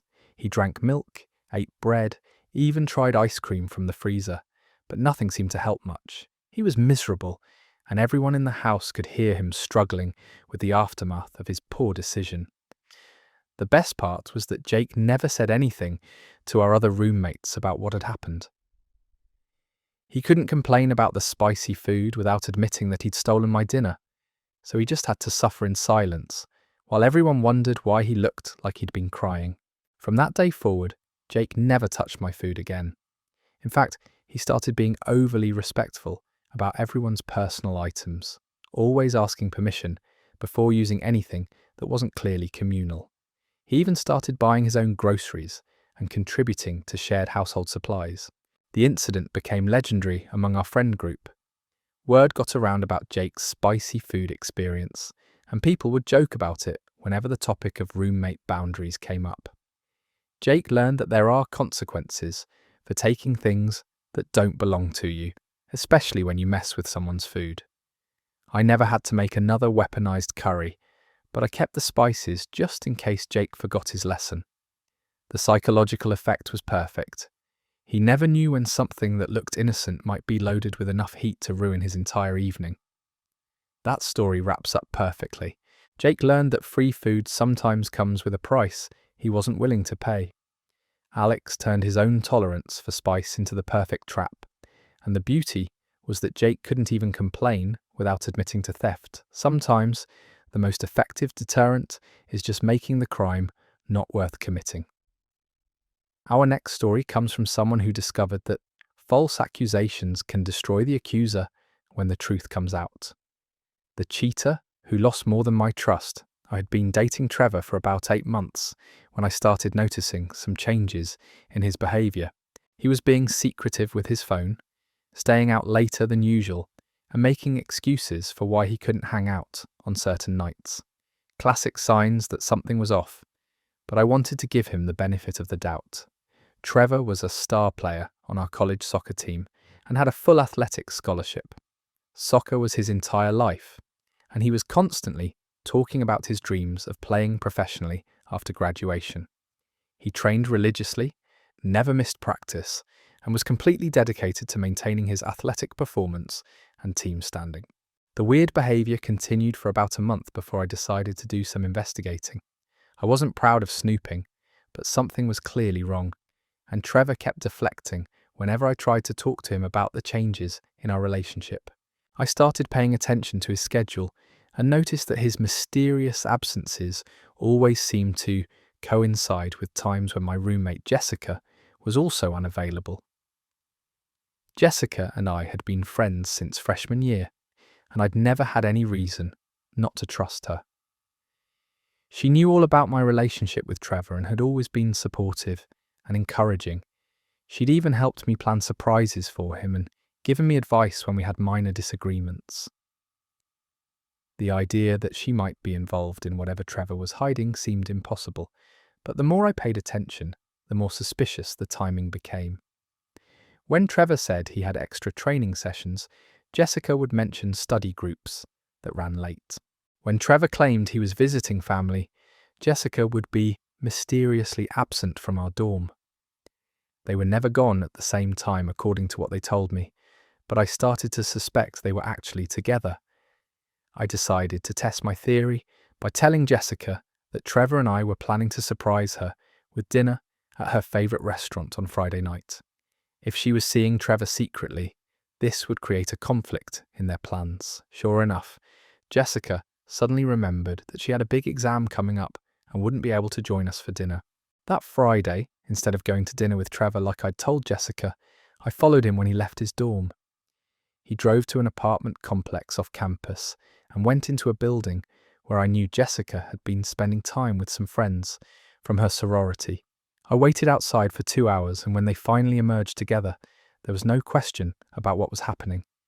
I took photos of them together, holding hands and kissing as they walked to Trevor's car. I felt sick watching them, but I knew I needed evidence of what was happening. They drove to a restaurant across town, the same one where Jessica had supposedly been too busy studying to join us for dinner. I spent the weekend processing what I'd discovered and deciding how to handle the situation. Part of me wanted to confront them immediately, but I was hurt and angry and didn't trust myself to handle it maturely. Instead, I did some research and discovered something that changed everything about my approach to the situation. Our college has a strict honor code that applies to all students, but it's especially rigorous for student athletes. Any behaviour that reflects poorly on the university or demonstrates a lack of character can result in disciplinary action, including loss of athletic scholarships.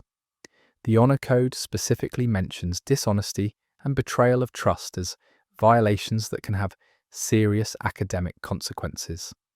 I also learned that our soccer coach, Coach Martinez, took team character and integrity extremely seriously. He'd dismissed players from the team before for behaviour that violated the standards he expected from athletes representing the university. Trevor had always talked about how much he respected Coach Martinez and how important it was to maintain the coach's trust. Instead of confronting Trevor and Jessica directly, I decided to document their affair thoroughly and present the evidence to people who could hold them accountable for their actions.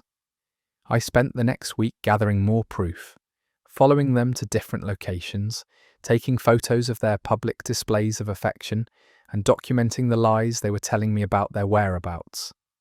I also started keeping a record of the specific lies each of them told me.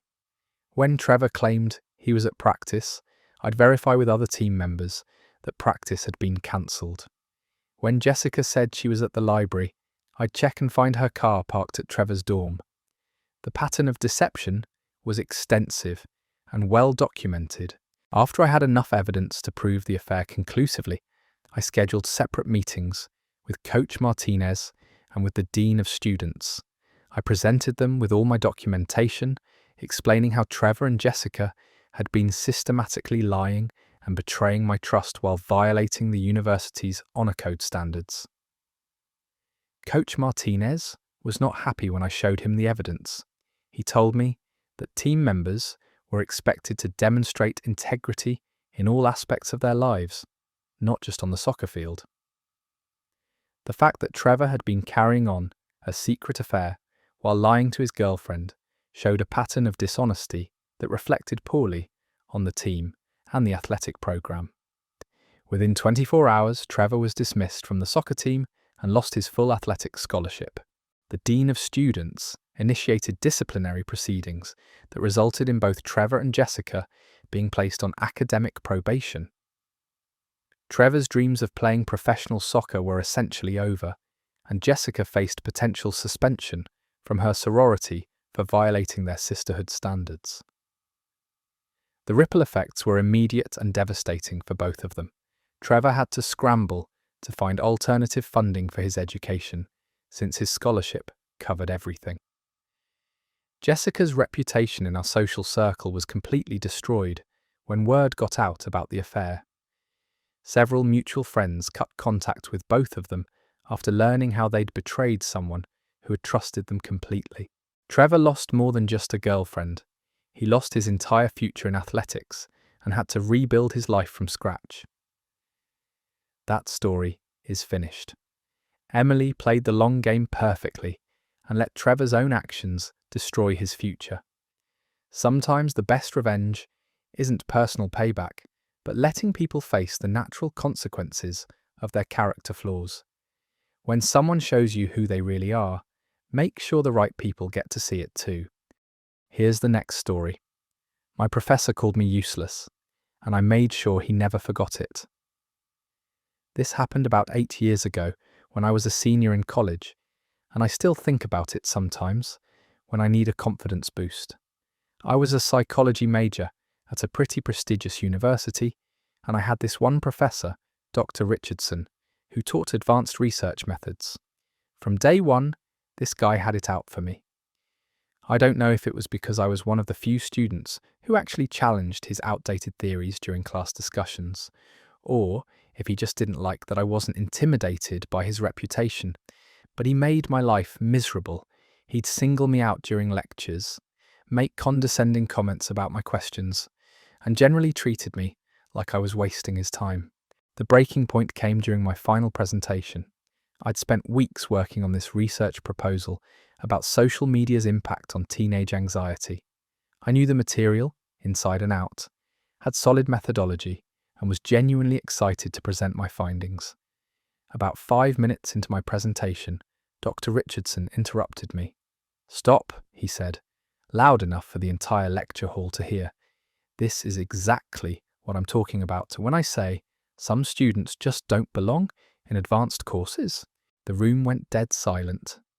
I could feel my face burning as every student turned to look at me, but he wasn't done.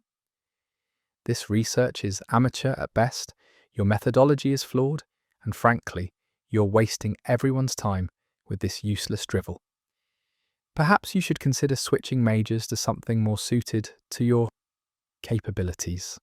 I stood there for what felt like an eternity, holding my presentation materials, trying not to cry in front of 50 students. Finally, I managed to say, "I understand you disagree with my approach, Professor Richardson. I'd be happy to address any specific concerns you have about the methodology." He waved his hand dismissively. "There's no point. Some people are just not cut out for serious academic research. You might want to accept that sooner rather than later." I finished my presentation to a room full of uncomfortable silence. Several classmates came up to me afterwards saying they thought my research was actually really interesting and that Richardson was way out of line, but the damage was done. I felt humiliated and started questioning whether I really belonged in academia. Fast forward 6 years, I'd graduated, gotten my master's degree, and was working as a research coordinator at a major medical centre. My work on social media and mental health had gained some recognition in academic circles, and I'd published several papers that were getting cited pretty regularly. One day, I got an email that made me do a double take. It was from my old university, inviting me to be the keynote speaker at their annual psychology research symposium. They wanted me to present my latest research on digital wellness interventions for adolescents, the same research that had started with that useless presentation in Richardson's class. I accepted immediately. The day of the symposium, I walked into the same lecture hall where Richardson had humiliated me years earlier. The room was packed, not just with students, but with faculty, researchers from other universities, and professionals from the field. As I was setting up my presentation, I spotted him in the third row. Dr. Richardson, looking exactly the same, probably having no idea who I was. I started my presentation with a story about a student who was told her research was useless and that she should consider switching majors. I didn't mention names, but I could see recognition dawning on Richardson's face as I described the scenario. His expression went from casual interest to what looked like growing discomfort. Then I launched into my actual presentation. 20 minutes of solid research, published findings, real-world applications, and case studies showing measurable improvements in teenage mental health outcomes. The same research he'd called amateur drivel had now been implemented in school districts across 3 states. During the Q&A session, Richardson's hand went up. My heart started pounding, but I called on him anyway. "Dr. Morgan," he said, using my professional title, "your research methodology is quite impressive. I'm wondering if you could elaborate on your initial inspiration for this work?" I smiled. "Absolutely, Professor Richardson. The inspiration actually came from a presentation I gave as an undergraduate student.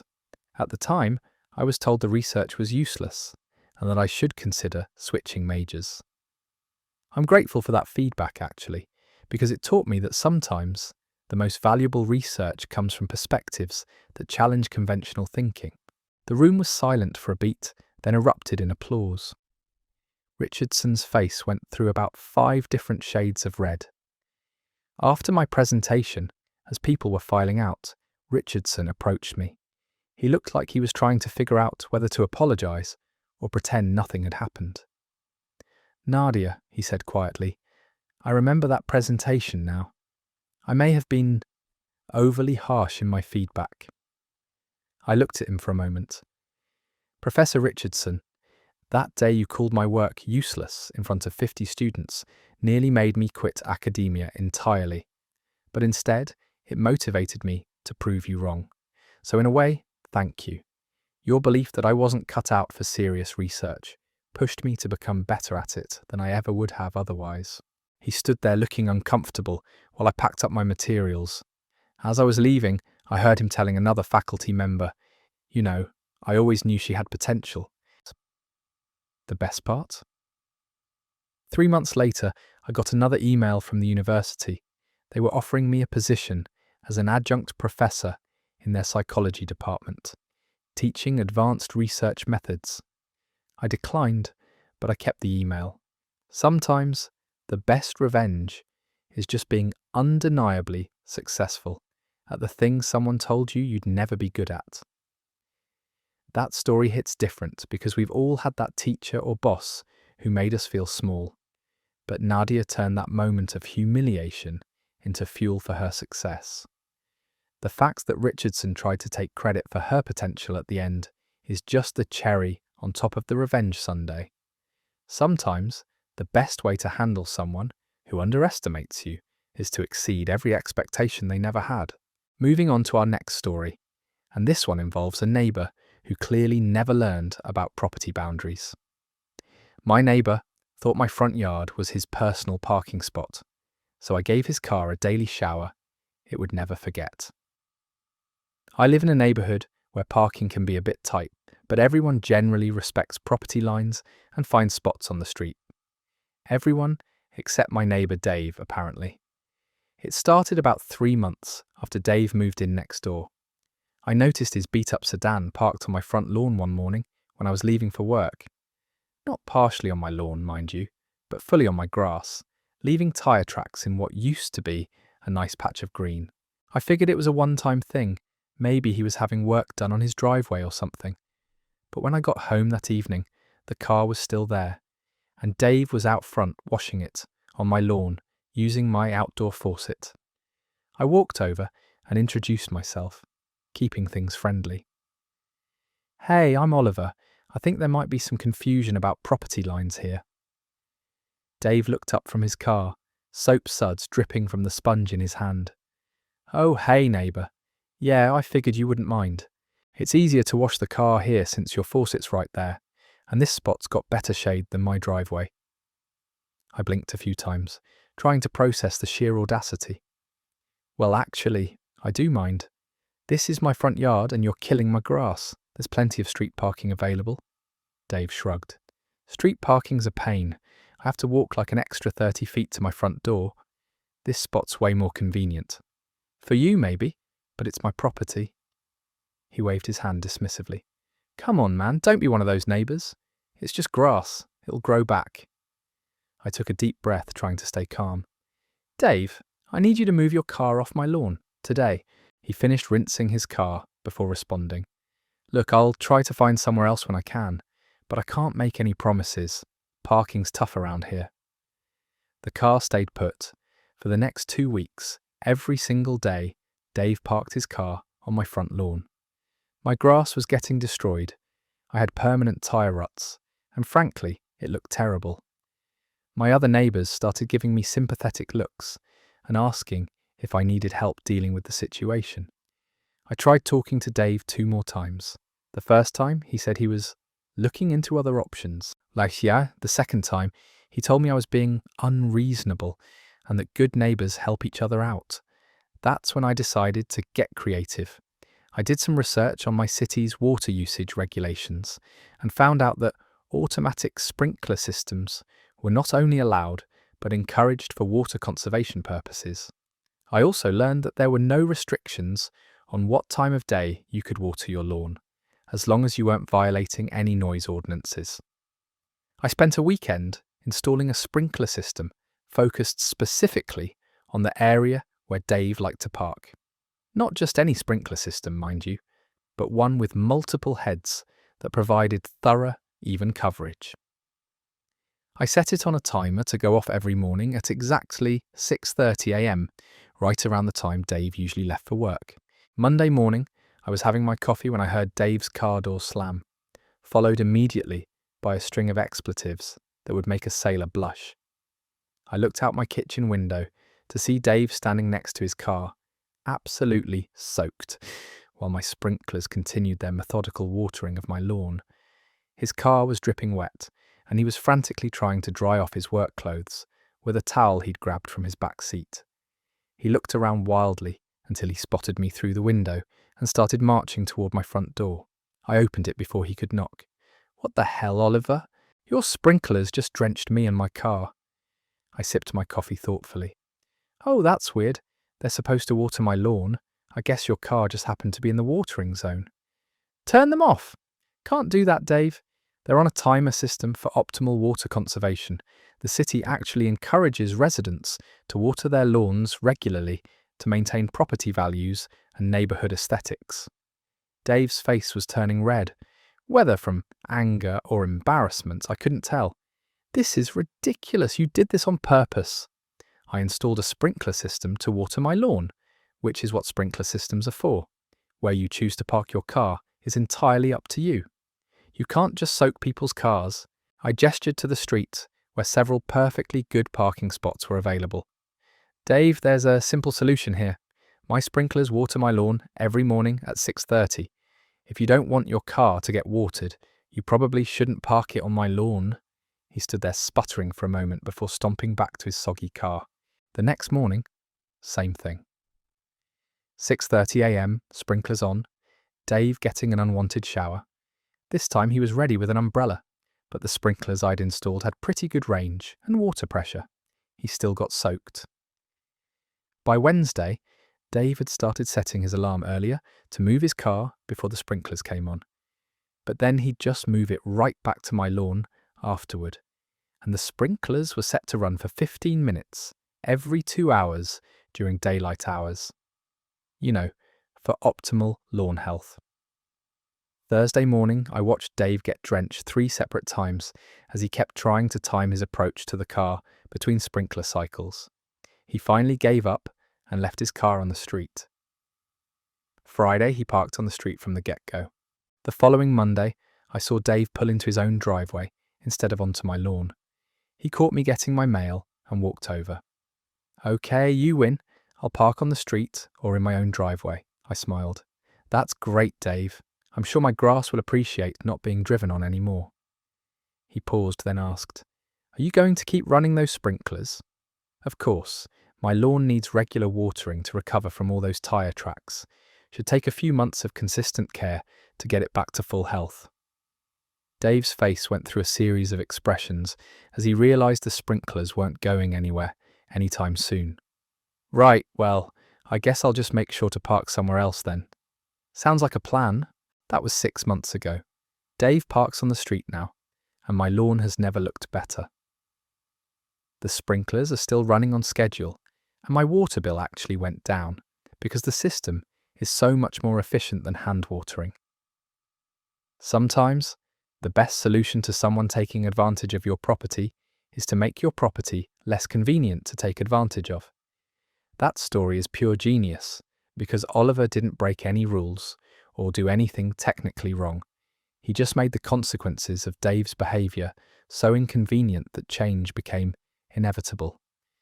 The image of Dave getting soaked with his umbrella while trying to outsmart sprinklers is absolutely perfect. Sometimes, the most elegant solutions are the ones that let people teach themselves why their behaviour was problematic. Our next tale comes from the corporate world, where someone learned the hard way that emails leave a paper trail. My boss Kevin thought he could berate me behind closed doors, but he forgot that HR loves a good email trail. I'd been working as a marketing coordinator at a mid-sized tech company for about 2 years when Kevin became my new supervisor. From the moment he started, it was clear that he had some serious anger management issues and a particular dislike for anyone he perceived as a threat to his authority. Kevin was one of those managers who loved to micromanage everything, but then disappear when actual work needed to be done. He'd hover over my shoulder while I was working on campaigns, questioning every decision I made, but then vanish when clients called with complaints or when deadlines were approaching. The real problem started about 3 months into his tenure. Kevin began scheduling what he called performance improvement meetings with me. These weren't official HR documented meetings, mind you, just him calling me into his office to tear me apart for whatever had annoyed him that particular day. The first few times I tried to defend myself or explain my reasoning for certain decisions, but Kevin made it clear that these weren't discussions, they were lectures. He'd sit behind his desk, lean back in his chair, and just unleash a stream of criticism about everything from my project timelines to my communication style. Sophia, your work has been consistently disappointing, he said during one particularly brutal session. I'm starting to wonder if you're actually capable of handling the responsibilities of this position. Maybe you'd be better suited for an entry-level role somewhere else. I sat there taking notes, trying to stay professional while he systematically demolished my confidence. But what Kevin didn't know was that I'd started documenting everything. After each meeting, I'd go back to my desk and send myself an email recap of everything he'd said, with timestamps and specific quotes. Then Kevin made a critical error. He started putting his thoughts in writing. It began with passive-aggressive emails, copying other team members on projects, subtly undermining my authority and questioning my competence in front of colleagues. Then he escalated to direct emails that were just brutal. Sophia, the campaign you submitted is amateur at best. I'm embarrassed to present this to the client. Please redo everything and try to make it look like it came from someone who actually understands marketing. Another gem. I've reviewed your quarterly reports and frankly, I'm not sure what you've been doing with your time. The quality of work is unacceptable, and I'm considering whether this role is a good fit for you long term. And my personal favourite, Sophia, your inability to meet deadlines and communicate effectively is becoming a liability to this team. I need you to step up immediately, or we'll need to discuss other options. Every single email got forwarded to my personal account and saved in a dedicated folder I labelled Kevin's Greatest Hits. I also started forwarding them to HR, but not all at once. I'd send one here, one there, usually with a brief note asking for guidance on how to handle the situation professionally. Hi Sarah, I'd write to our HR director. I received this feedback from Kevin. and wanted to check if this communication style aligns with company standards. I'm committed to improving my performance, but I want to make sure I'm understanding his concerns correctly. HR would respond with generic advice about open communication and professional development, but I could tell they were starting to take notice, especially when Kevin's emails began to contradict performance metrics that showed I was actually exceeding my targets. The breaking point came during a team meeting where Kevin decided to humiliate me in front of everyone. We were discussing the quarterly marketing campaign results, and my campaigns had performed better than anyone else's on the team. "Well," Kevin announced to the room, "I guess even a broken clock is right twice a day. Don't let these numbers fool you into thinking this is sustainable performance." I smiled politely and said, "I appreciate the feedback, Kevin. I'll make sure to document these concerns for our records." That afternoon, I sent HR a comprehensive email with 6 months' worth of Kevin's communications, my documented meeting notes, and a timeline showing how his treatment of me had escalated. I also included performance data showing that my work quality and productivity had remained consistently high throughout this period. 3 days later, I was called into a meeting with HR and Kevin's boss. They wanted to discuss communication challenges within our team. Kevin was noticeably absent from this meeting. "Sophia," Sarah from HR began, "we've reviewed the communications you shared with us, and we have some concerns about the management approach being used in your department." Kevin's boss, Janet, nodded grimly. "We had no idea that this type of communication was happening. This is not how we expect our managers to provide feedback or support their team members." They asked me detailed questions about each incident, my attempts to address the issues directly with Kevin, and how the situation had affected my work and morale. I answered everything professionally, sticking to facts and avoiding emotional language. 2 weeks later, the company announced a restructuring of our department. Kevin's position was being eliminated due to strategic changes in management philosophy. He was given 2 weeks' notice and a minimal severance package.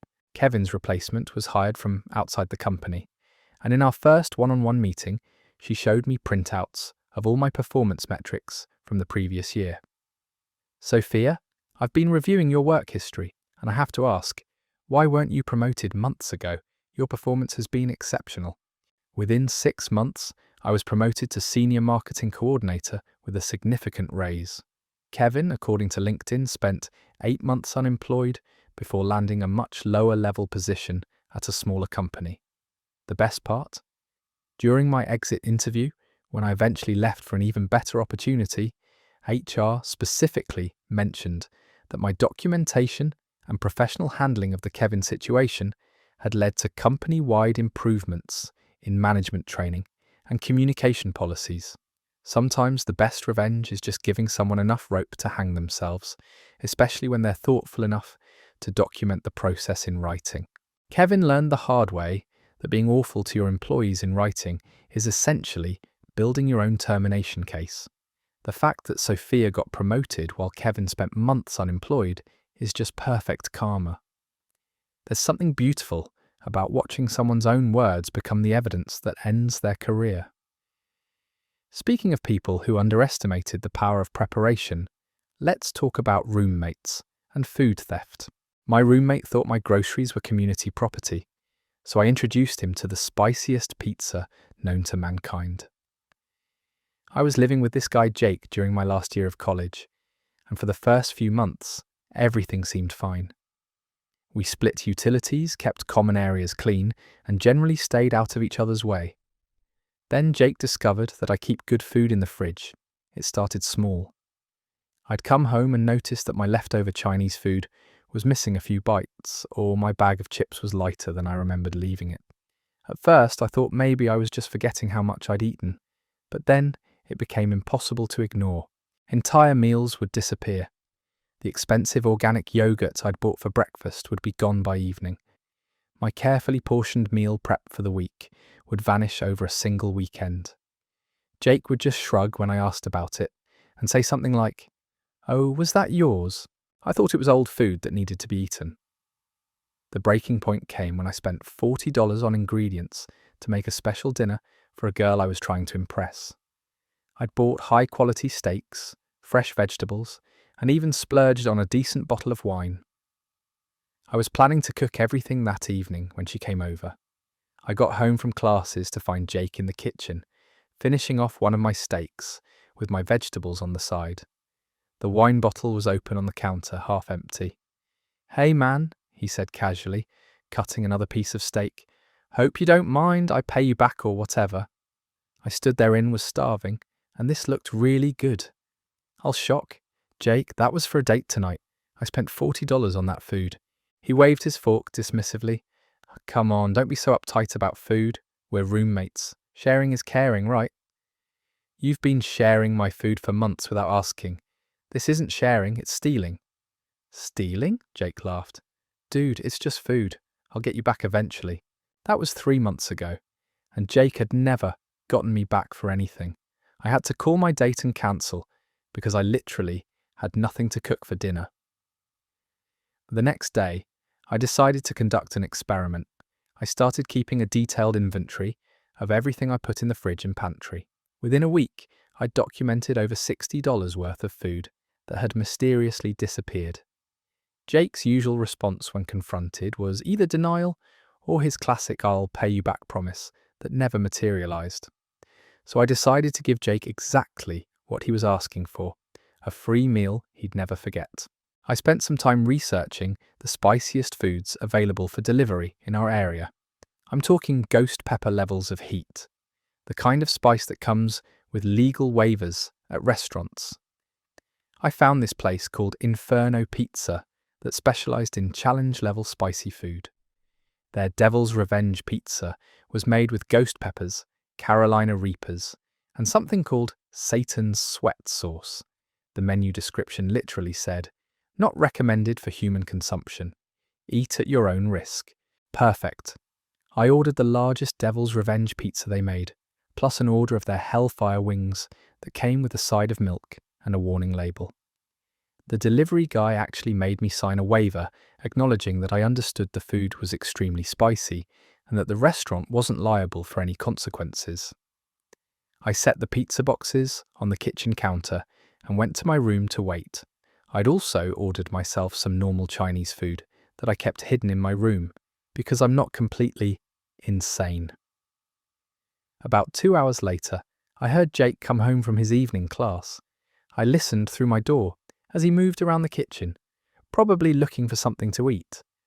Then I heard the pizza boxes opening. "Jackpot," I heard him say to himself. For about 5 minutes, everything was quiet.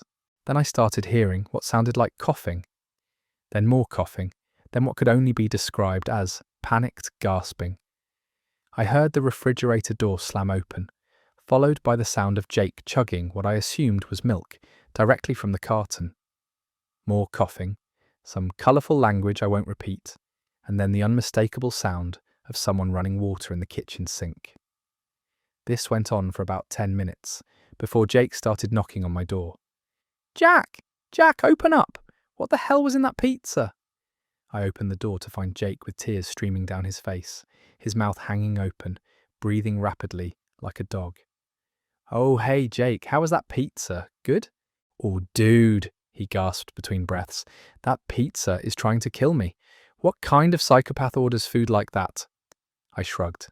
"The kind of psychopath who's tired of his roommate stealing his food. How did it taste?" Jake was now leaning against the wall, still breathing heavily. "I can't feel my tongue. I think I'm dying. Why would you order food that spicy?" "Well, Jake, I ordered it specifically because I knew you'd eat it without asking. Funny how that worked out." It took him a moment to process what I'd said. You did this on purpose?" "Jake, you've been stealing my food for months. I've asked you to stop. I've tried talking to you about it, and you keep doing it anyway. So I decided to give you a meal you'd really remember." He spent the next hour alternating between drinking milk and sticking his head in the freezer. Every few minutes, he'd curse my name and ask how I could be so cruel. I reminded him that he could have avoided the whole situation by simply not eating food that didn't belong to him. The next morning, Jake was still recovering, His lips were visibly swollen, and he kept drinking water constantly. He barely looked at me during breakfast. That was messed up, Jack. You know what's messed up, Jake? Having to hide food in my own apartment because my roommate can't respect basic boundaries. He was quiet for a long moment. Okay, fine, I get your point. I won't eat your food anymore. I appreciate that, but I'm not sure I trust your word at this point. For the next week, I continued my little experiment. I'd leave obviously appealing food in the fridge and wait to see what happened. A few times I caught Jake opening the fridge and reaching for something, then stopping and looking around nervously before closing the door and walking away. After 2 weeks of no food theft, I finally told Jake that the coast was clear and I wasn't planning any more culinary booby traps. But the psychological impact had already done its work. For the remaining 4 months we lived together, Jake never touched my food again. He'd actually ask permission before using condiments that technically belonged to both of us. The funny part is, Jake eventually tried to order from Inferno Pizza himself, convinced that I must have exaggerated how spicy it was. He lasted exactly 1 bite before admitting defeat. Sometimes the most effective way to teach someone about boundaries is to let them experience the natural consequences of crossing them, even if those consequences happen to be ghost pepper-induced suffering. Jake learned that free meals aren't always worth the price you pay for them. There's something poetic about someone's greed being the exact thing that causes their suffering. The image of him gasping and crying over a pizza he stole is absolutely perfect justice. Now let's talk about landlords who think they can ignore serious health hazards. My landlord thought ignoring black mold was acceptable, so I made sure the city inspectors became his new best friends. This happened about 2 years ago when I was renting a small 1-bedroom apartment in downtown Portland. The rent was decent for the area, and the landlord, Mr. Chen, seemed reasonable during the initial walkthrough. Everything changed about 6 months into my lease, when I started noticing dark spots appearing on the bathroom walls. At first I thought it was just surface dirt or maybe water stains from poor ventilation, but the spots kept growing and they had this distinct musty smell that made me feel sick whenever I spent too long in the bathroom. I did some research online and realised I was looking at black mould, which is not only disgusting but can cause serious health problems. I called Mr. Chen immediately to report the issue. His response was less than encouraging. Amara, all old apartments get a little mildew sometimes. Just clean it with some bleach and open a window. I explained that this wasn't just mildew. This was actual black mould that was spreading across an entire wall and making me feel nauseous. I told him I was concerned about my health and that this needed professional remediation. Look, I've been managing properties for 20 years. A little mould never killed anyone. If you're that worried about it, you can clean it yourself or hire someone if you want to spend the money. I was stunned. Not only was he dismissing a legitimate health hazard, but he was essentially telling mould remediation requires specialised equipment and expertise, not just a bottle of bleach. Me to pay for fixing a problem that was clearly the building's responsibility. I tried explaining that Black Amara, your lease says you're responsible for maintaining the cleanliness of the apartment. That includes dealing with any mould that appears. I pulled out my lease and read through it carefully. There was indeed a clause about maintaining cleanliness, but nothing that would make me responsible for structural issues, like mould growth, due to poor ventilation or water damage. Over the next month, the mould situation got worse. The dark patches spread to the ceiling, and I started getting frequent headaches and respiratory irritation. I was basically avoiding my own bathroom and using the gym down the street for showers. I called Mr. Chen 3 more times. Each conversation followed the same pattern. I'd explain the worsening situation. He'd dismiss it as minor, and he'd suggest I handle it myself. During our final phone call, he actually got angry with me. Amara, I'm tired of your complaints about this mould nonsense. Either deal with it yourself or find somewhere else to live. I've got real problems to handle, not some drama queen tenant who's afraid of a little discoloration on the walls. Cheek. That's when I decided to educate myself about tenant rights and building safety regulations. I spent a weekend researching Portland's housing codes and tenant protection laws. What I discovered was fascinating. Not only was Mr. Chen legally required to address mold issues that posed health risks, but his refusal to do so was a violation of multiple city ordinances. I documented everything. I took detailed photographs of the mold growth from every angle, recorded the dates and times of my phone calls with Mr. Chen, and even kept a journal of my health symptoms. I also got a professional mold testing kit and had samples analysed by a local lab. The results confirmed what I already knew. I was dealing with Stachybotrys chartarum, commonly known as black mold, at levels that posed significant health risks. Armed with this evidence, I filed complaints with 3 different city departments: the Housing Bureau, the Health Department, and Code Enforcement.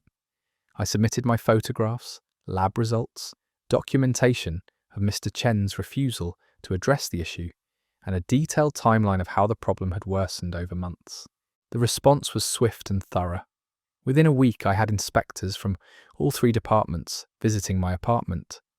They spent over 2 hours documenting everything, taking their own samples and measuring humidity levels throughout the unit. They also inspected the building's ventilation systems and checked for water damage in adjacent units. The lead inspector from the Housing Bureau was particularly thorough. He explained that what I was dealing with was a serious habitability issue that violated multiple sections of the city's rental housing code.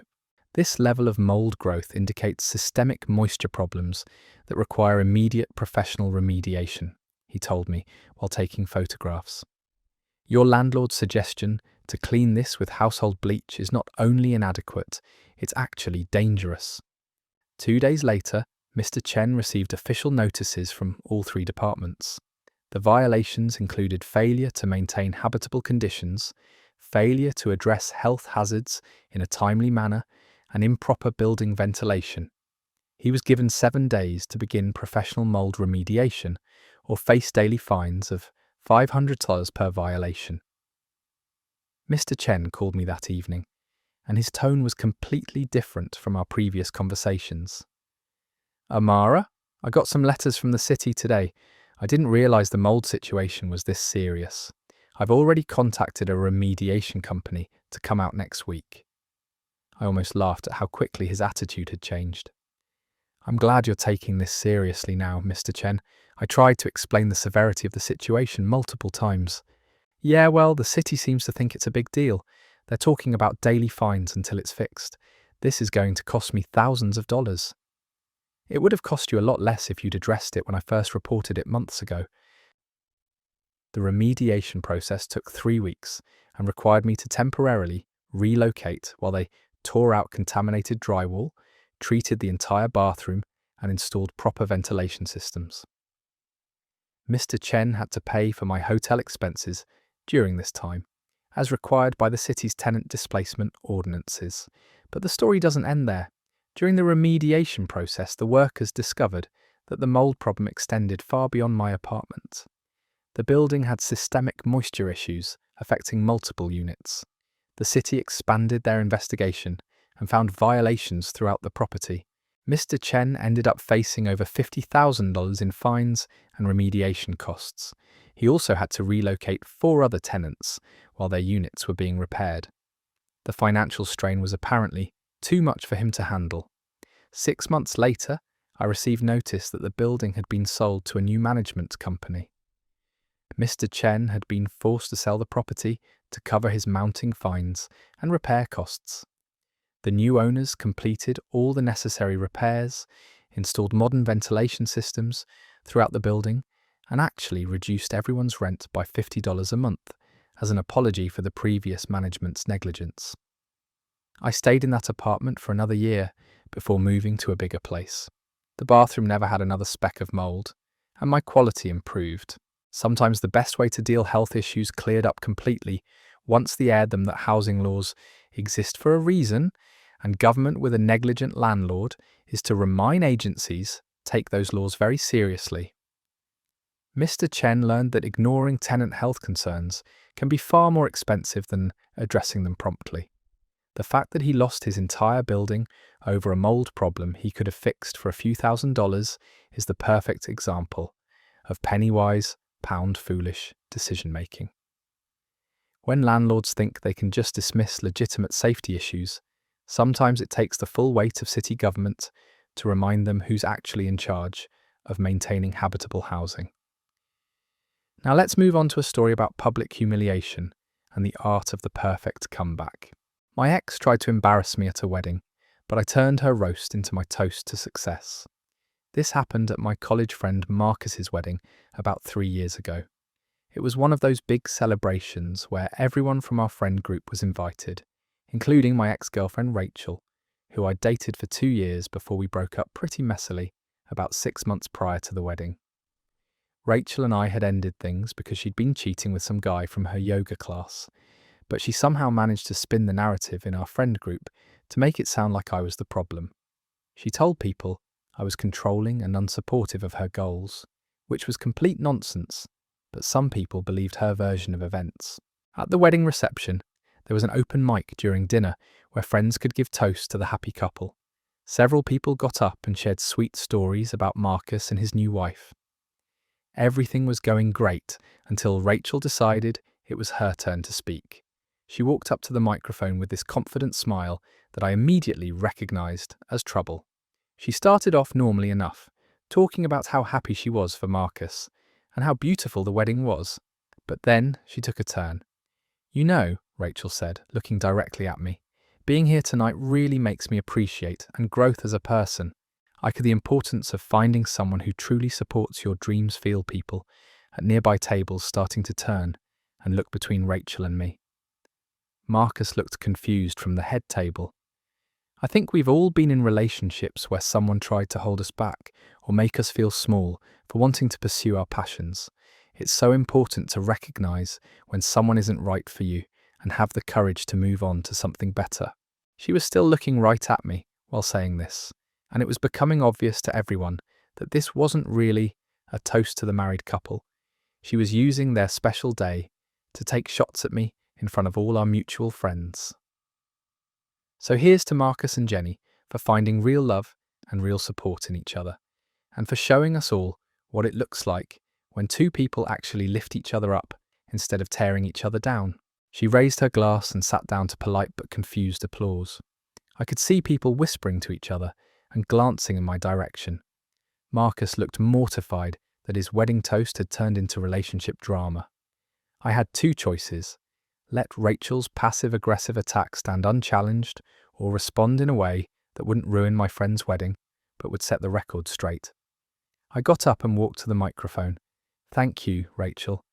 That was certainly illuminating." I smiled and looked out at the crowd.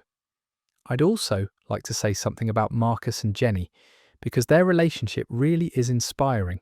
I paused and looked over at the happy couple. "Marcus, I've watched you build your accounting practice from nothing into one of the most respected firms in the city. Jenny, your non-profit work has helped hundreds of families find stable housing. What I admire most about both of you is your integrity and your loyalty to the people you care about." I could see Rachel shifting uncomfortably in her seat as she realized where this was going.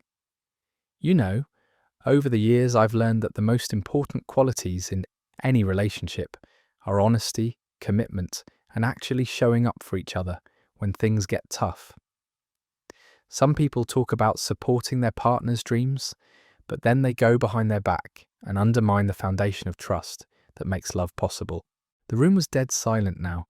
Everyone knew exactly what I was talking about. But that's what makes Marcus and Jenny so special.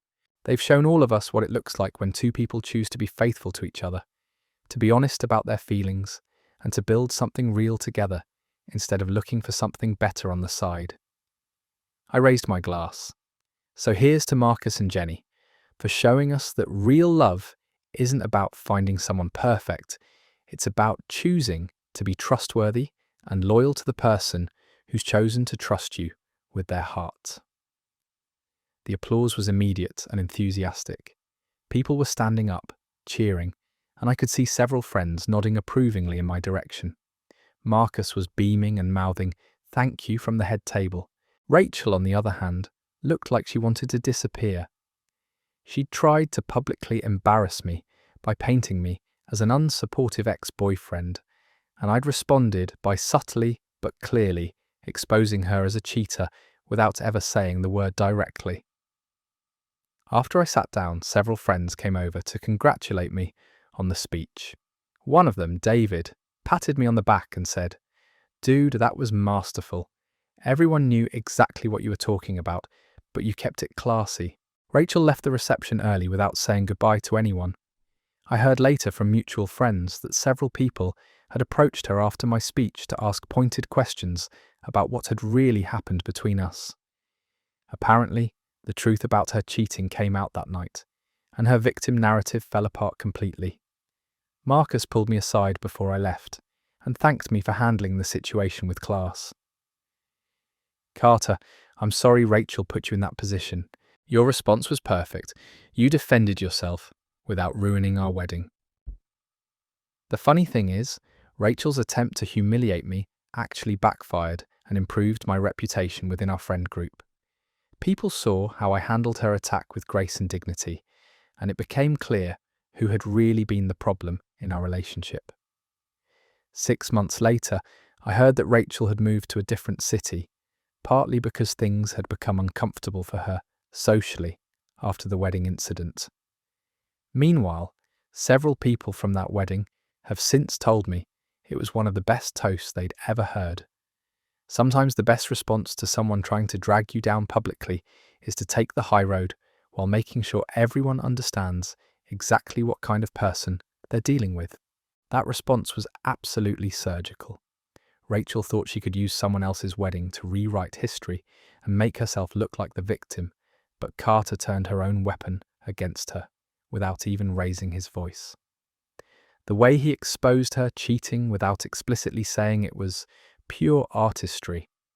When someone tries to humiliate you in public, sometimes the most devastating response is to respond with such obvious class and integrity that their true character becomes impossible to ignore. Let's move on to a workplace tale about ambition and backstabbing. The colleague who tried to steal my promotion learned why you should never underestimate quiet people. I'm Layla, and I work as a marketing analyst at a Fortune 500 company. For 3 years, I'd been steadily building my reputation, taking on extra projects, and positioning myself for a promotion to marketing manager. My supervisor had essentially promised me the role, and I'd been preparing for months by developing new client strategies and improving our campaign performance metrics.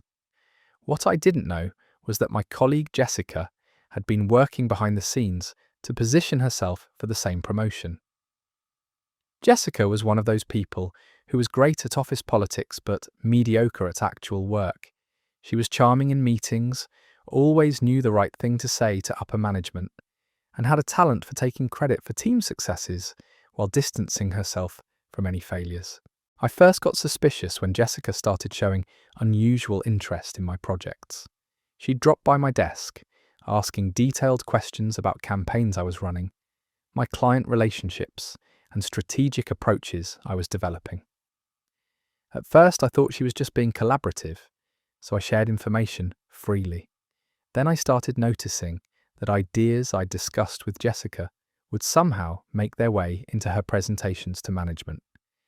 She had a way of rephrasing my concepts and presenting them as her own insights. When I'd bring up the similarities, she'd act surprised and say something like, "Oh wow, great minds think alike." The situation became clear 3 weeks before the promotion decision was supposed to be announced. I was working late when I overheard Jessica on a phone call in the conference room. She was talking to someone about how she'd been mentoring me and helping develop my strategic thinking, and how she felt ready to take on more leadership responsibilities. She actually said, "Layla's a sweet girl, but she doesn't have the executive presence for a management role.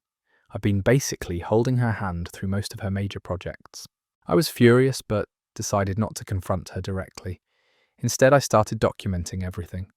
I went through my emails and found timestamps showing that I'd shared specific ideas with Jessica days or weeks before she'd presented them as her own. I also started keeping detailed records of my project contributions and client interactions. A week later, Jessica asked if we could grab coffee. During our conversation, she casually mentioned that she'd decided to apply for the marketing manager position. I hope that's okay with you, Layla. I know you were interested too, but I think this might be a better fit for my skill set. You're so detail-oriented, which is perfect for an analyst role. She said this with such fake concern that I almost laughed. She was basically telling me to my face that she thought she deserved the promotion more, all while pretending to be considerate of my feelings. Of course, Jessica, may the best candidate win. That weekend, I put together the most comprehensive promotion portfolio I'd ever created. I documented every project I'd led, every client relationship I'd built, and every strategic initiative I'd developed. I included performance metrics showing how my campaigns had outperformed targets, client testimonials praising my work, and a detailed plan for how I'd approach the management role.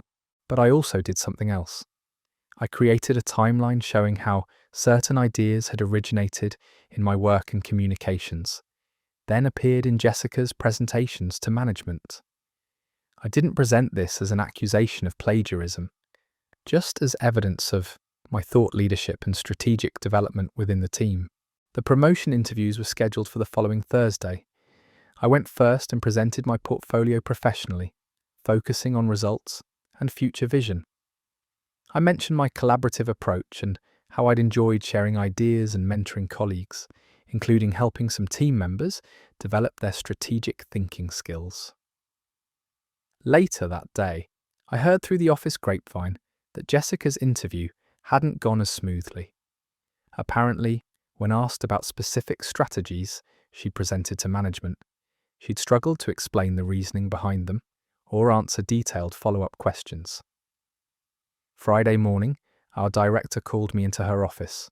"Layla, congratulations. We're promoting you to marketing manager, effective immediately." I thanked her professionally, but she wasn't finished.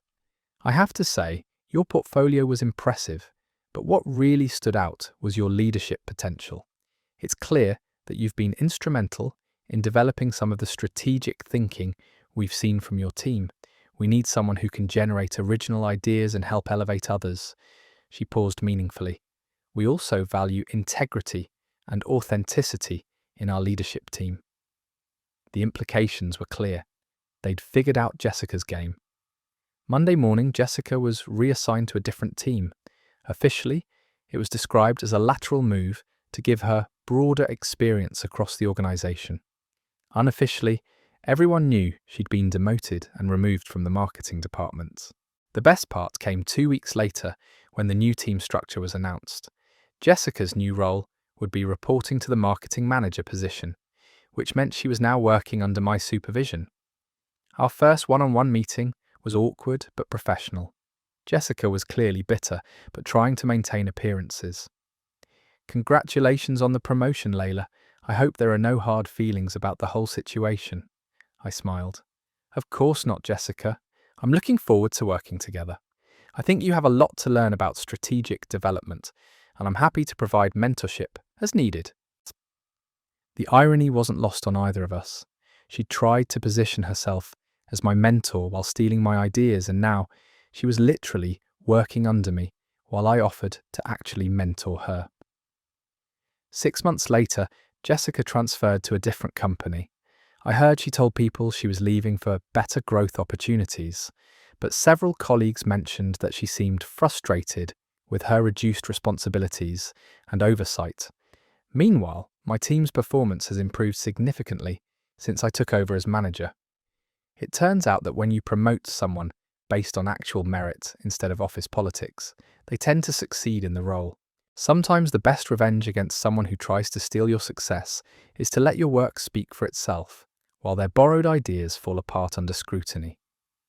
Jessica learned that there's a big difference between taking credit for other people's ideas and actually being able to execute those ideas when questioned.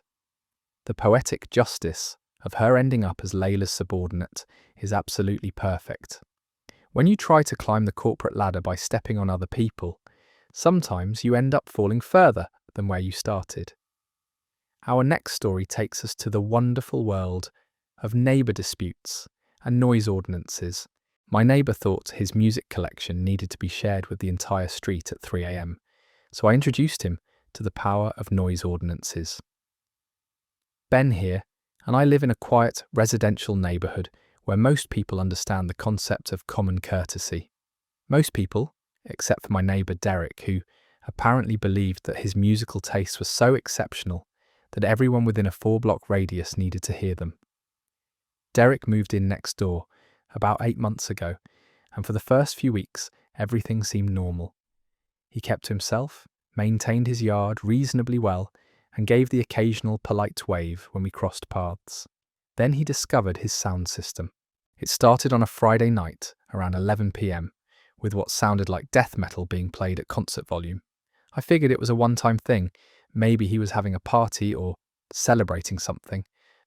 But when it was still going strong at 2 a.m, I threw on some clothes and walked over to have a neighbourly conversation. Derek answered the door with a beer in his hand, and I could barely hear myself think over the music blasting behind him. "Hey Derek, I'm Ben from next door. Any chance you could turn the music down a bit? It's pretty loud." He looked genuinely surprised.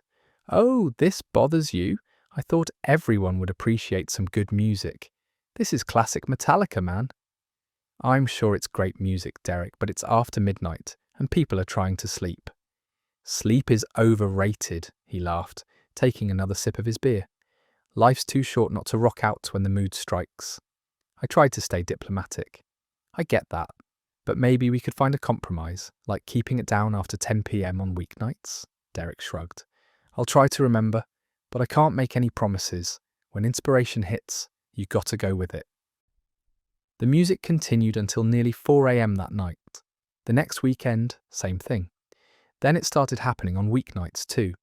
Derek had apparently decided that his inspiration struck most often between midnight and 4 a.m, and his musical tastes ranged from heavy metal to hip-hop to what I can only describe as experimental electronic noise. I tried talking to him 3 more times over the next month. Each conversation followed the same pattern. Derek would act surprised that anyone could possibly object to his musical sharing, make vague promises to keep it down, then continue exactly as before. The breaking point came on a Tuesday night when I had an important presentation the next morning.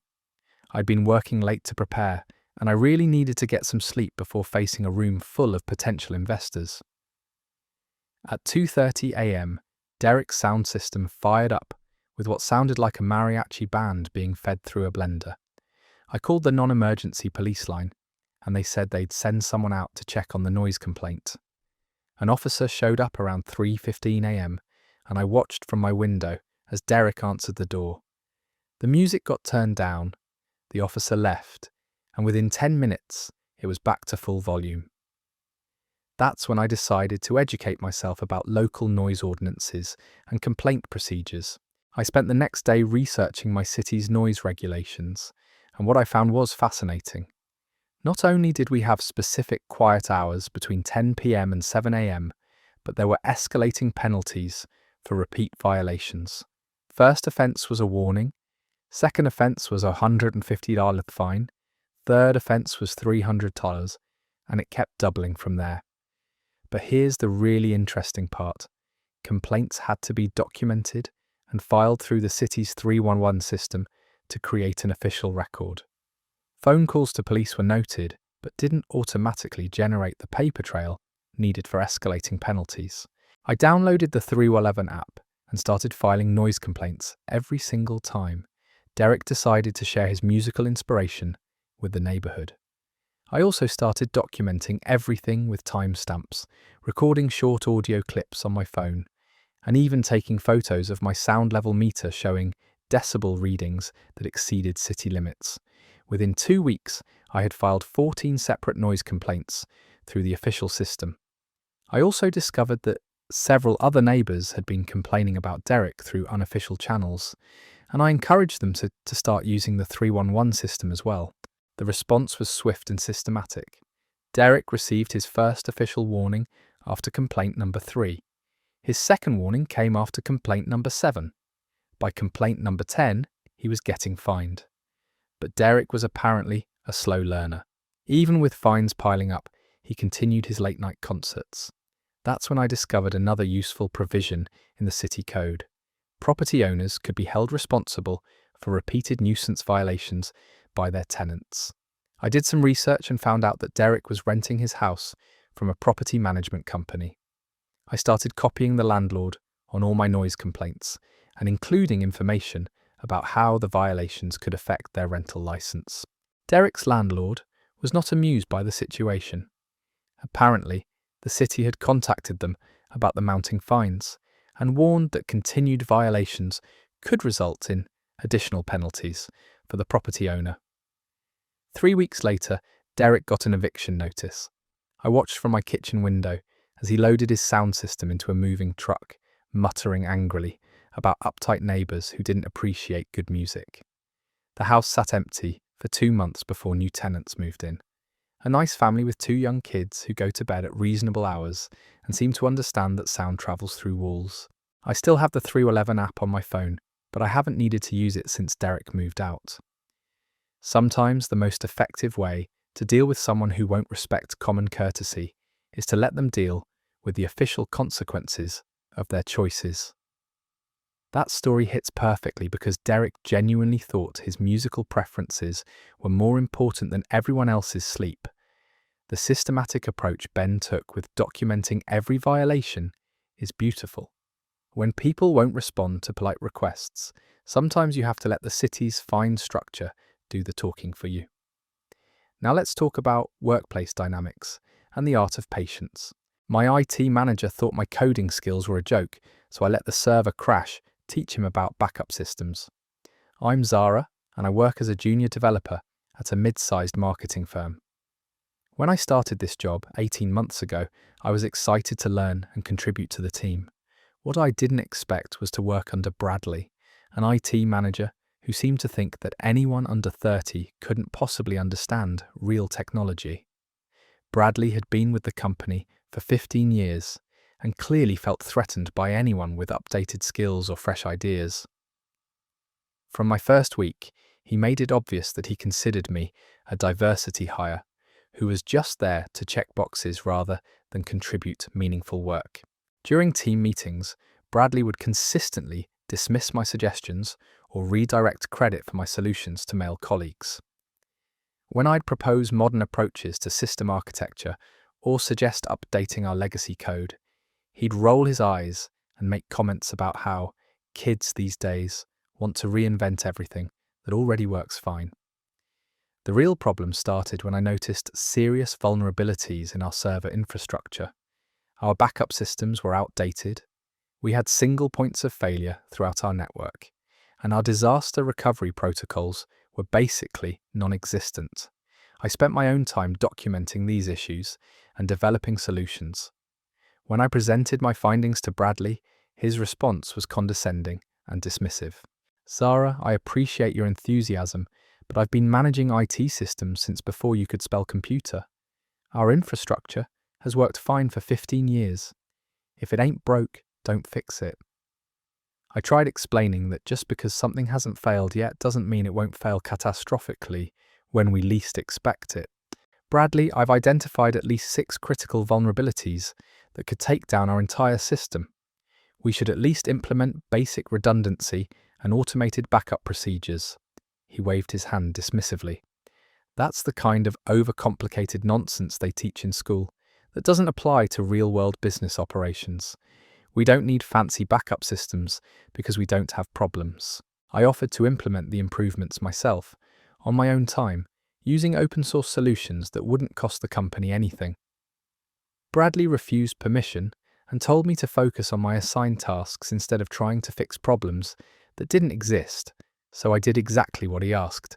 I focused on my assigned tasks and stopped worrying about the infrastructure problems I'd identified, but I also did something else. I quietly implemented my own backup system for the work I was responsible for. Using my personal cloud storage and automated scripts I wrote during lunch breaks, I created redundant copies of every database, application, and configuration file related to my projects. I didn't access company servers inappropriately or violate any security protocols. I just made sure that if anything happened to the systems I'd worked on, I could restore them quickly. 3 months later, on a busy Monday morning, the inevitable happened. Our main server crashed during a routine update that Bradley had insisted on handling personally. Not just a minor glitch, but a complete system failure that corrupted our primary database and took down every application the marketing team used for client work. Bradley spent the first hour trying to restore from our official backup system. That's when he discovered what I'd already known. The backups hadn't been working properly for months due to configuration errors that had never been addressed. By noon, panic was setting in. We had client presentations scheduled, campaigns launching, and deadlines that couldn't be missed.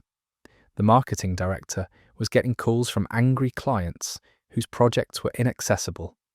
The CEO was asking pointed questions about disaster recovery procedures. Bradley was frantically calling external IT consultants, getting quotes that ranged from $15,000 to $30,000 for emergency data recovery services with no guarantee of success. The consultants estimated it could take anywhere from 3 days to 2 weeks to restore full functionality. That's when I knocked on Bradley's office door. "Bradley, I might be able to help with the recovery process." He looked up from his phone, sweating and clearly stressed. "Zara, unless you have $20,000 in your pocket for data recovery specialists, I don't think there's much you can do here. Actually, I have complete backups of all the systems I've worked on. I can have my projects restored and running within 2 hours." Bradley stared at me in disbelief. "What backups? I told you we don't need redundant backup systems. You told me not to implement backup systems on company servers. You didn't tell me I couldn't back up my own work using my own resources." I explained my personal backup system and offered to restore everything I was responsible for, which happened to include about 60% of our active client projects. "You've had backups this entire time, and you didn't tell me." "Bradley, 3 months ago, I told you we needed backup systems, and you said it was overcomplicated nonsense. I respected your authority over company infrastructure, but I protected my own work." He was quiet for a long moment, clearly processing the implications. "Can you really restore everything in 2 hours?" "Everything I worked on, yes. The other 40% of our systems will still need professional recovery since there are no backups." Bradley authorized me to proceed with the restoration. Within 90 minutes, I had restored all my databases, applications, and configuration files. Client projects that had been completely inaccessible were suddenly working perfectly. The marketing team could access their campaigns, presentations were back online, and deadlines could be met. The CEO showed up personally to thank me for saving the company from what could have been a catastrophic business disruption. When he asked how I'd been able to restore systems that had supposedly been lost, I explained my backup procedures and the infrastructure improvements I'd originally proposed. "So you identified these vulnerabilities months ago and proposed solutions that would have prevented this entire crisis?" "Yes, but Bradley felt the existing systems were adequate." Conversation with Bradley that afternoon. The CEO had a very interesting the end of the week. There was an announcement about organizational restructuring in the IT department. Bradley was reassigned to a strategic consulting role that was basically a face-saving way of removing him from operational management. I was promoted to IT manager with full authority to implement the infrastructure improvements I'd originally proposed. The first thing I did was implement comprehensive backup systems, disaster recovery protocols, and security updates throughout our entire network.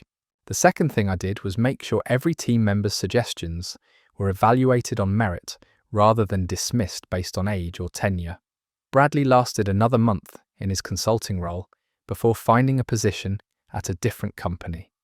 I heard through the grapevine that he told people he'd been looking for new opportunities anyway, and that the company was moving in directions that didn't match his expertise.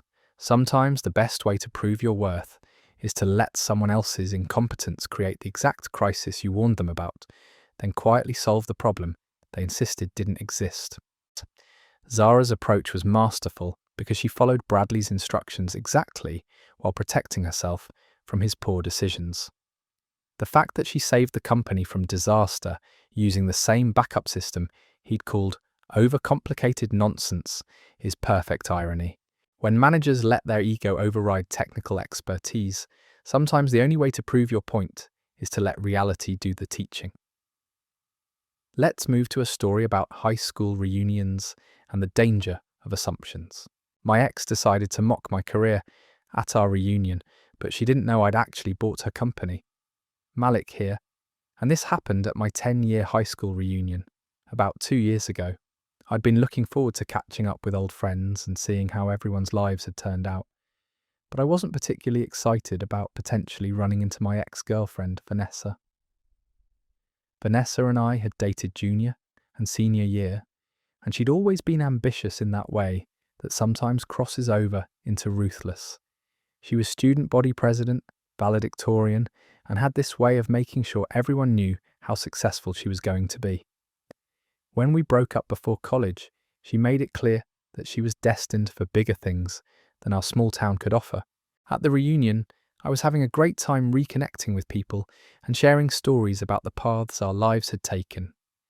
I'd started a small tech consulting business after college that had grown steadily over the years. Nothing flashy, but we'd built a solid reputation and were doing well.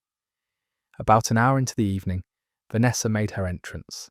She looked exactly like I remembered, perfectly put together and radiating confidence. She immediately became the centre of attention, which was probably exactly what she wanted. I was talking with some friends near the refreshment table when Vanessa spotted me and walked over with a group of our former classmates, following behind her. "Malik! Oh my God, it's been forever. How are you? What are you up to these days?" I smiled and gave her a brief update about my business. "I'm doing well, Vanessa. I started a consulting firm that helps companies optimize their digital operations. We've been growing steadily, and I'm really enjoying the work." Vanessa nodded, with what looked like polite interest, but I could see something calculating in her expression. "That's nice. Small business consulting, right? I remember you always liked helping people with computer problems in high school." Before I could clarify what kind of consulting we actually did, Vanessa launched into her own success story. "I'm actually the VP of Strategic Development at Morrison Digital Solutions now. We're one of the fastest growing marketing agencies on the West Coast.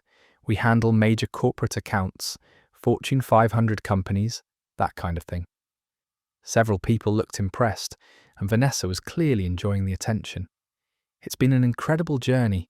When you're working at that level, dealing with million-dollar budgets and major client relationships, you really appreciate how different the business world is from small local operations.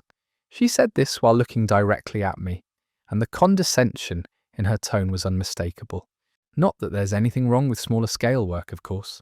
Everyone has their place in the ecosystem. I just think it's important to really push yourself and aim high, you know?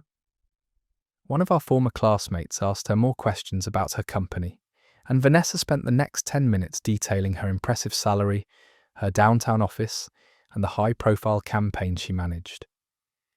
Every few sentences, she'd glance in my direction with this satisfied smile. Finally, she turned back to me. "So, Malik, do you have business cards? Maybe my company could throw some overflow work your way sometime. We occasionally need help with smaller technical issues that aren't worth our senior staff's time." The entire group was watching this exchange, and it was obvious that Vanessa was positioning herself as the successful executive who might be generous enough to help out her less successful ex-boyfriend. I smiled and pulled out my phone instead of a business card. "Actually, Vanessa, I think there might be some confusion about what kind of consulting I do. Let me show you something." I opened my email and found the message I was looking for, then handed her my phone. "This is from last month's acquisition announcement. Maybe you recognize the company name." Vanessa looked at the screen, and her confident expression slowly changed to confusion, then shock.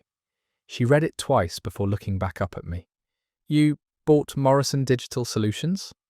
My firm acquired Morrison Digital 3 weeks ago, yes. We've been expanding our portfolio of marketing agencies, and Morrison Digital was an excellent addition to our group. The group around us went completely silent.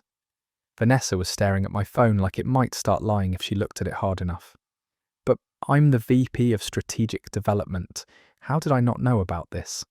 Well, the announcement went out to all Morrison Digital employees last Friday. You should have received an email from your new parent company introducing the management team and explaining the integration process. I gestured to my phone. That's my name on the acquisition announcement. I'm actually your new boss, Vanessa. The silence stretched out uncomfortably as everyone processed what had just happened. Vanessa had spent 20 minutes condescending to me about the difference between small local operations and major corporate business, only to discover that I'd literally bought the company she worked for. I don't understand. Your consulting business, Maulik Digital Consulting, acquired 4 companies last year, including your marketing agency. We specialize in identifying underperforming firms with good client bases and improving their operational efficiency. One of our classmates started laughing, then quickly tried to cover it with a cough. Vanessa's face was cycling through several different shades of red. So when you said you might throw overflow work my way, I let the sentence hang in the air. I didn't know, Vanessa said quietly. Nobody told me the acquisition was final. Well, you'll be getting a more detailed briefing next Monday. I'm looking forward to working with you in your new role. I didn't mention that Morrison Digital had been hemorrhaging money due to poor management, and that we'd bought it primarily for its client list, or that we'd already identified several positions that would likely be eliminated during the restructuring process. Vanessa excused herself shortly after that and left the reunion early. Several classmates came up to me later saying they couldn't believe how the conversation had unfolded. The funny thing is, if Vanessa had just been friendly and professional, the whole situation could have been completely different. Instead, her need to establish dominance and make me look small in front of our former classmates backfired spectacularly. Monday morning, Vanessa submitted her resignation. She couldn't handle the embarrassment of working for someone she'd just publicly condescended to. Her departure actually made the restructuring process easier, since her position had been on the elimination list anyway.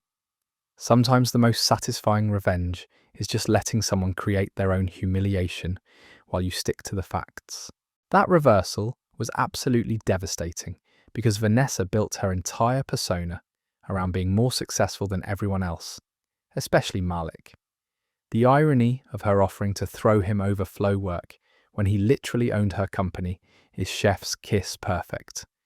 When you base your self-worth on putting others down, eventually you're going to run into someone whose success makes your condescension look ridiculous. Here's a story about property disputes and the importance of reading the fine print. My tenant thought my driveway was his personal dumpster, so I returned his trash with interest and a city citation. I'm Ava, and I own a duplex where I live in the upper unit and rent out the lower apartment. For the most part, it's been a great arrangement. I get help with the mortgage, and tenants get below-market rent in exchange for sharing the property respectfully. Everything was perfect until Derek moved into the lower unit 6 months ago. Derek seemed responsible during the application process, had good references, and paid his security deposit promptly. The problem started about 3 weeks after he moved in. I began noticing garbage bags appearing in my parking space. Not just 1 or 2 bags, but entire weeks' worth of household trash piled up right where I needed to park my car. The first time it happened, I assumed it was an honest mistake about where the garbage pickup area was located. I knocked on Derek's door and explained the situation politely. "Hey Derek, I think there might be some confusion about trash day procedures. The garbage bags need to go to the curb on Tuesday evenings, not in the driveway." Derek looked genuinely surprised. "Oh, those bags in your parking spot? Yeah, that's my trash. I figured it was more convenient to put it there, since I don't have to carry it as far." I blinked a few times, processing his reasoning. "Derek, that's my parking space. I can't park my car when it's full of garbage bags." Can't you just park on the street? There's usually space available. I pay for this property, including the driveway. You can't use my parking space as a garbage staging area. Derek shrugged. I mean, it's only there for a few hours on trash day. Seems like making a big deal out of nothing. I explained that garbage pickup was at 6 a.m. on Wednesdays, which meant his bags would be sitting in my parking space from Tuesday evening until Wednesday morning. If I came home late from work, I'd have nowhere to park. Derek, you need to put your trash at the curb like everyone else in the neighbourhood. Fine, whatever. I'll try to remember. The next week, same thing. Garbage bags in my parking spot, forcing me to park on the street and walk an extra block to my own home. When I confronted Derek again, he claimed he'd forgotten and promised to do better. This pattern continued for 2 months. Every single week, Derek would pile his trash in my parking space, and every week I'd have to ask him to move it. His excuses ranged from forgot to it was raining and I didn't want to walk to the curb to I was running late for work. The breaking point came when I returned from a business trip on a Tuesday evening to find not just Derek's usual trash bags, but also what appeared to be furniture, old electronics, and boxes of junk completely blocking my parking space. I knocked on Derek's door and he answered with a beer in his hand. Derek, what is all this stuff in my parking space? Oh, I'm doing some spring cleaning. Figured I'd put everything out for trash pickup tomorrow. This isn't trash pickup, Derek. This is bulk item disposal, which requires scheduling with the city. You can't just dump furniture in my driveway. Come on, Ava, it's just for one night. The city will pick it up tomorrow morning. No, they won't. Bulk pickup requires advanced scheduling and special fees. This stuff could sit here for weeks. Derek waved his hand dismissively. I'm sure it'll be fine. The trash guys take everything. I spent an hour researching city waste management policies and discovered that Derek was completely wrong. Bulk items left without proper scheduling would be tagged by the city and left behind, with fines assessed to the property owner.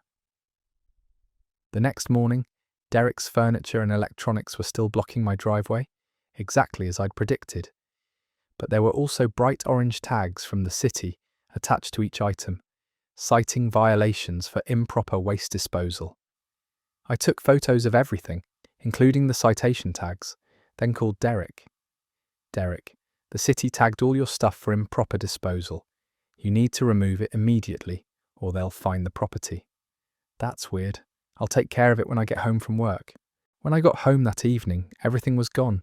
I thought Derek had finally learned his lesson. Then I found all of his tagged items piled behind my garage, hidden from street view, but still on my property. I called Derek again. Derek, moving the tagged items behind my garage doesn't solve the problem. They need to be disposed of properly. I moved them so the city wouldn't see them. Problem solved. Derek, they're still on my property. I'm responsible for any fines related to improper waste disposal on this property. Look, I'll deal with it eventually. Can't you just chill out about this stuff?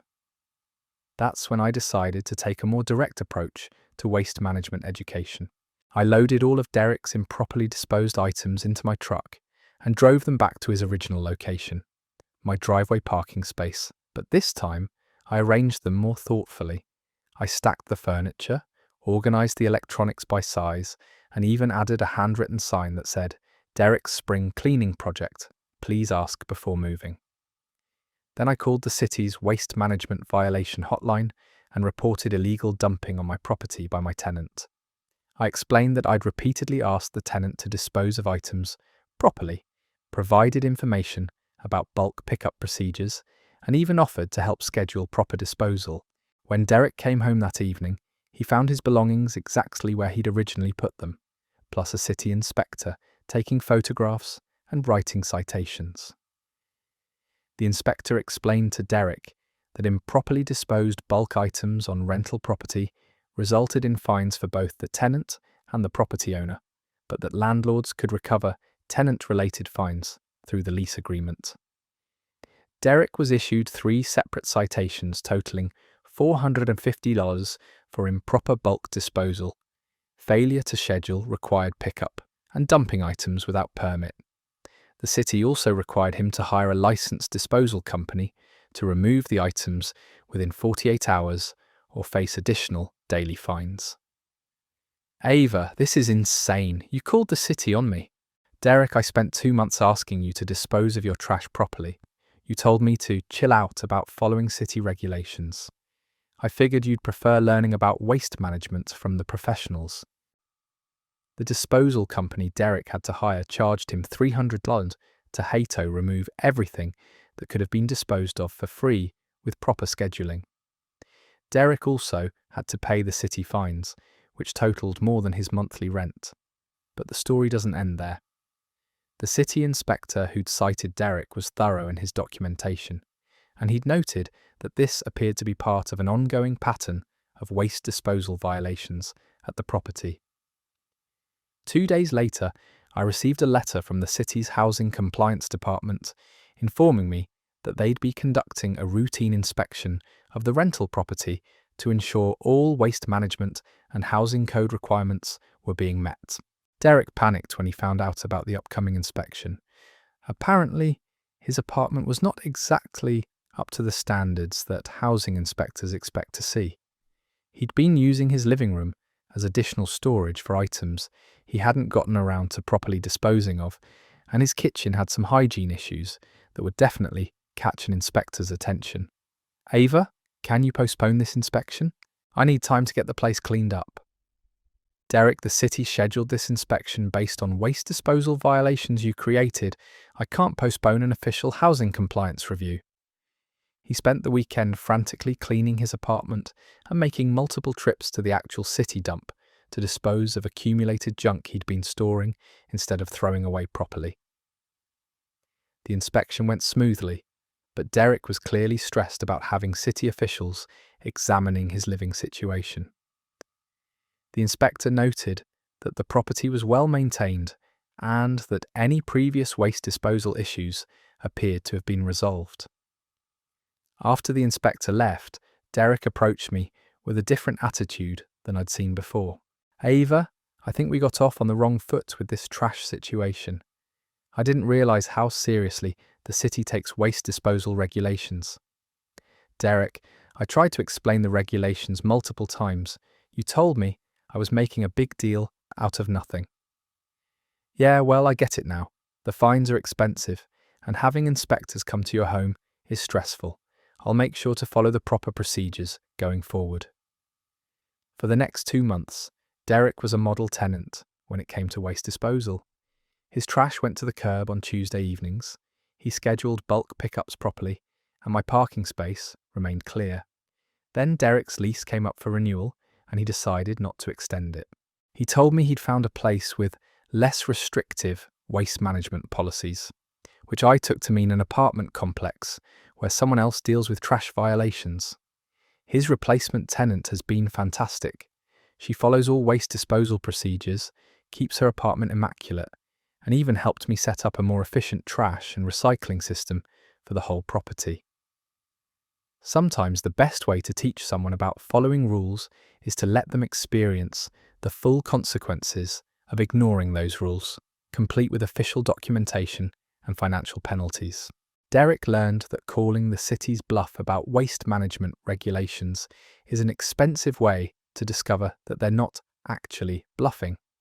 The fact that his stress about the inspection motivated him to finally clean up his living situation shows how effective official consequences can be when polite requests fail.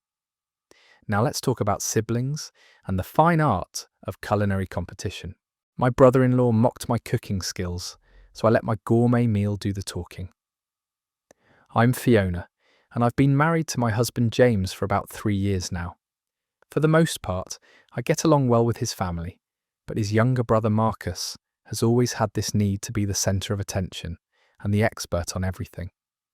Marcus is one of those people who watches cooking shows and suddenly considers himself a culinary genius.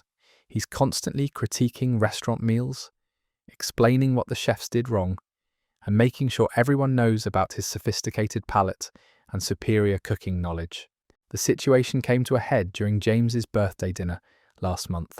I'd offered to host the family celebration at our house and cook James's favourite meal.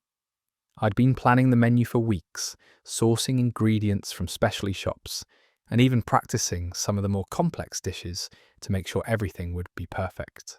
James loves authentic Italian food, so I planned a 4-course meal featuring homemade pasta with a complex ragu that takes hours to develop proper flavour, osso buco with saffron risotto, roasted vegetables with herbs from our garden, and tiramisu that I'd made from scratch the day before. I started cooking at noon to have everything ready by 6 when the family was supposed to arrive. I was feeling confident about the meal and excited to celebrate James's birthday with a dinner that showcased dishes he'd been requesting for months. Marcus arrived early and immediately made his way to the kitchen to see what I was working on. He lifted the lid on my ragu and made a show of inhaling deeply, then frowned slightly. Interesting approach, Fiona. Are you using San Marzano tomatoes? Because authentic ragu really requires the right tomato variety to achieve proper acidity balance. I explained that I was indeed using San Marzano tomatoes, along with several other traditional ingredients that I'd researched extensively. Well, the smell is decent, but ragu needs to cook for at least 6 hours to develop real depth. How long have you been working on this? About 5 hours so far. Marcus made a face like he'd tasted something unpleasant. That might be the issue. Real Italian grandmothers cook their ragu for 8 to 10 hours minimum. Anything less is basically just meat sauce. He moved on to examining my risotto preparation, critiquing my choice of rice, questioning my stock preparation, and suggesting that my technique was probably going to result in a gluey texture rather than the proper creamy consistency. Risotto is one of those dishes that separates real cooks from people who just follow recipes, you know. It requires understanding the science of starch release and proper timing. Most home cooks can't pull it off properly. I was getting annoyed but tried to stay focused on finishing the meal preparation. Marcus, however, was just getting started. I hope James isn't expecting restaurant-quality food tonight. I mean, I'm sure you're doing your best, but authentic Italian cuisine is really an art form that takes years to master. Maybe next time you should just order from that good Italian place downtown. As the rest of the family arrived, Marcus made sure to share his concerns about the dinner with everyone who would listen. I tried to give Fiona some tips about proper ragu preparation, but she's pretty set on doing things her own way. We'll see how it turns out. During the appetizer course, Marcus continued his commentary. He examined each bruschetta like a food critic, made notes about the olive oil quality, and explained to the table what professional chefs look for in proper bread preparation. This is pretty good for homemade, Fiona. A little heavy on the garlic maybe, and the bread could use another minute under the broiler, but not bad for a first attempt. It wasn't my first attempt at anything. I'd been cooking seriously for over 10 years, and had made this exact appetizer dozens of times. When I served the main course, Marcus took several bites, while everyone else was praising the food and telling me how amazing everything tasted. Then he set down his fork with a thoughtful expression. You know, Fiona, this is a really interesting interpretation of osso buco.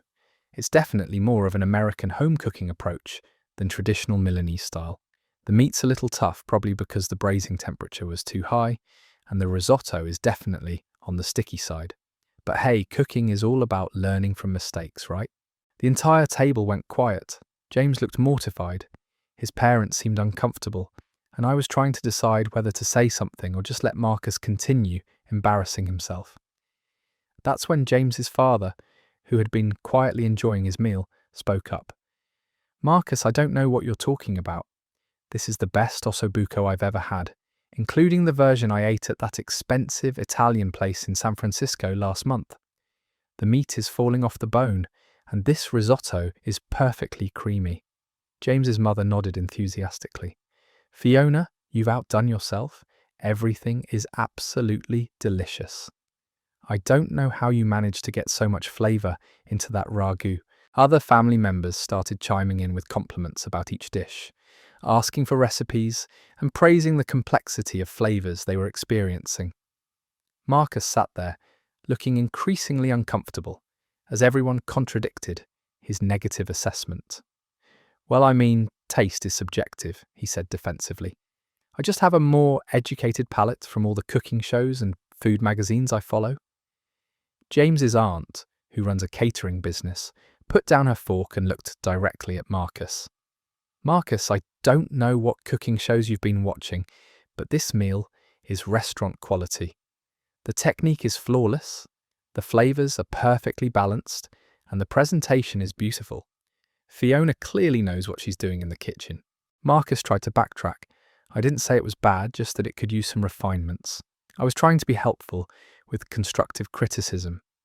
Actually, James said, finally speaking up, you spent the entire evening criticising Fiona's cooking while everyone else was trying to enjoy their birthday dinner. There was nothing constructive about it. The rest of the dinner continued with Marcus noticeably quieter while everyone else praised each course. When I served the tiramisu, several people said it was better than desserts they'd had at high-end Italian restaurants. Marcus took one bite of his tiramisu and didn't say anything about it at all. After dinner, as people were getting ready to leave, James's mother pulled me aside in the kitchen. Fiona, that was an absolutely incredible meal. I don't know what's gotten into Marcus lately, with all his food criticism, but please don't let his comments discourage you. You're a talented cook, and tonight proved it. James's father shook my hand and said it was the best birthday dinner he'd attended in years. Several family members asked if I'd be willing to cook for future family gatherings. Marcus left without saying goodbye or thanking me for the meal. The next day, James told me that his parents had called to apologise for Marcus's behaviour and to rave about the dinner again. Apparently, they'd been concerned about Marcus's recent tendency to criticise everything and everyone, and the dinner had been a perfect example of how inappropriate his comments had become. 3 weeks later, Marcus called to ask if I'd be willing to share some of my recipes. He said he'd been trying to recreate the osso buco and couldn't get the flavours right. I shared the recipes along with some detailed notes about technique and timing. Sometimes the most effective response to culinary criticism is just serving food that speaks for itself. Marcus learned that watching cooking shows doesn't make you an expert, and that criticising someone's cooking in front of their family is a great way to expose your own lack of knowledge. The fact that he later asked for the recipes he'd criticised is absolutely perfect. When you try to establish your superiority by tearing down someone else's skills, sometimes the best response is just letting your work prove your competence. And that's that. If you guys enjoyed this batch of stories and want to see more of it, consider hitting that subscribe button as I read Reddit stories just like these every night. Anyway, take care and see you soon.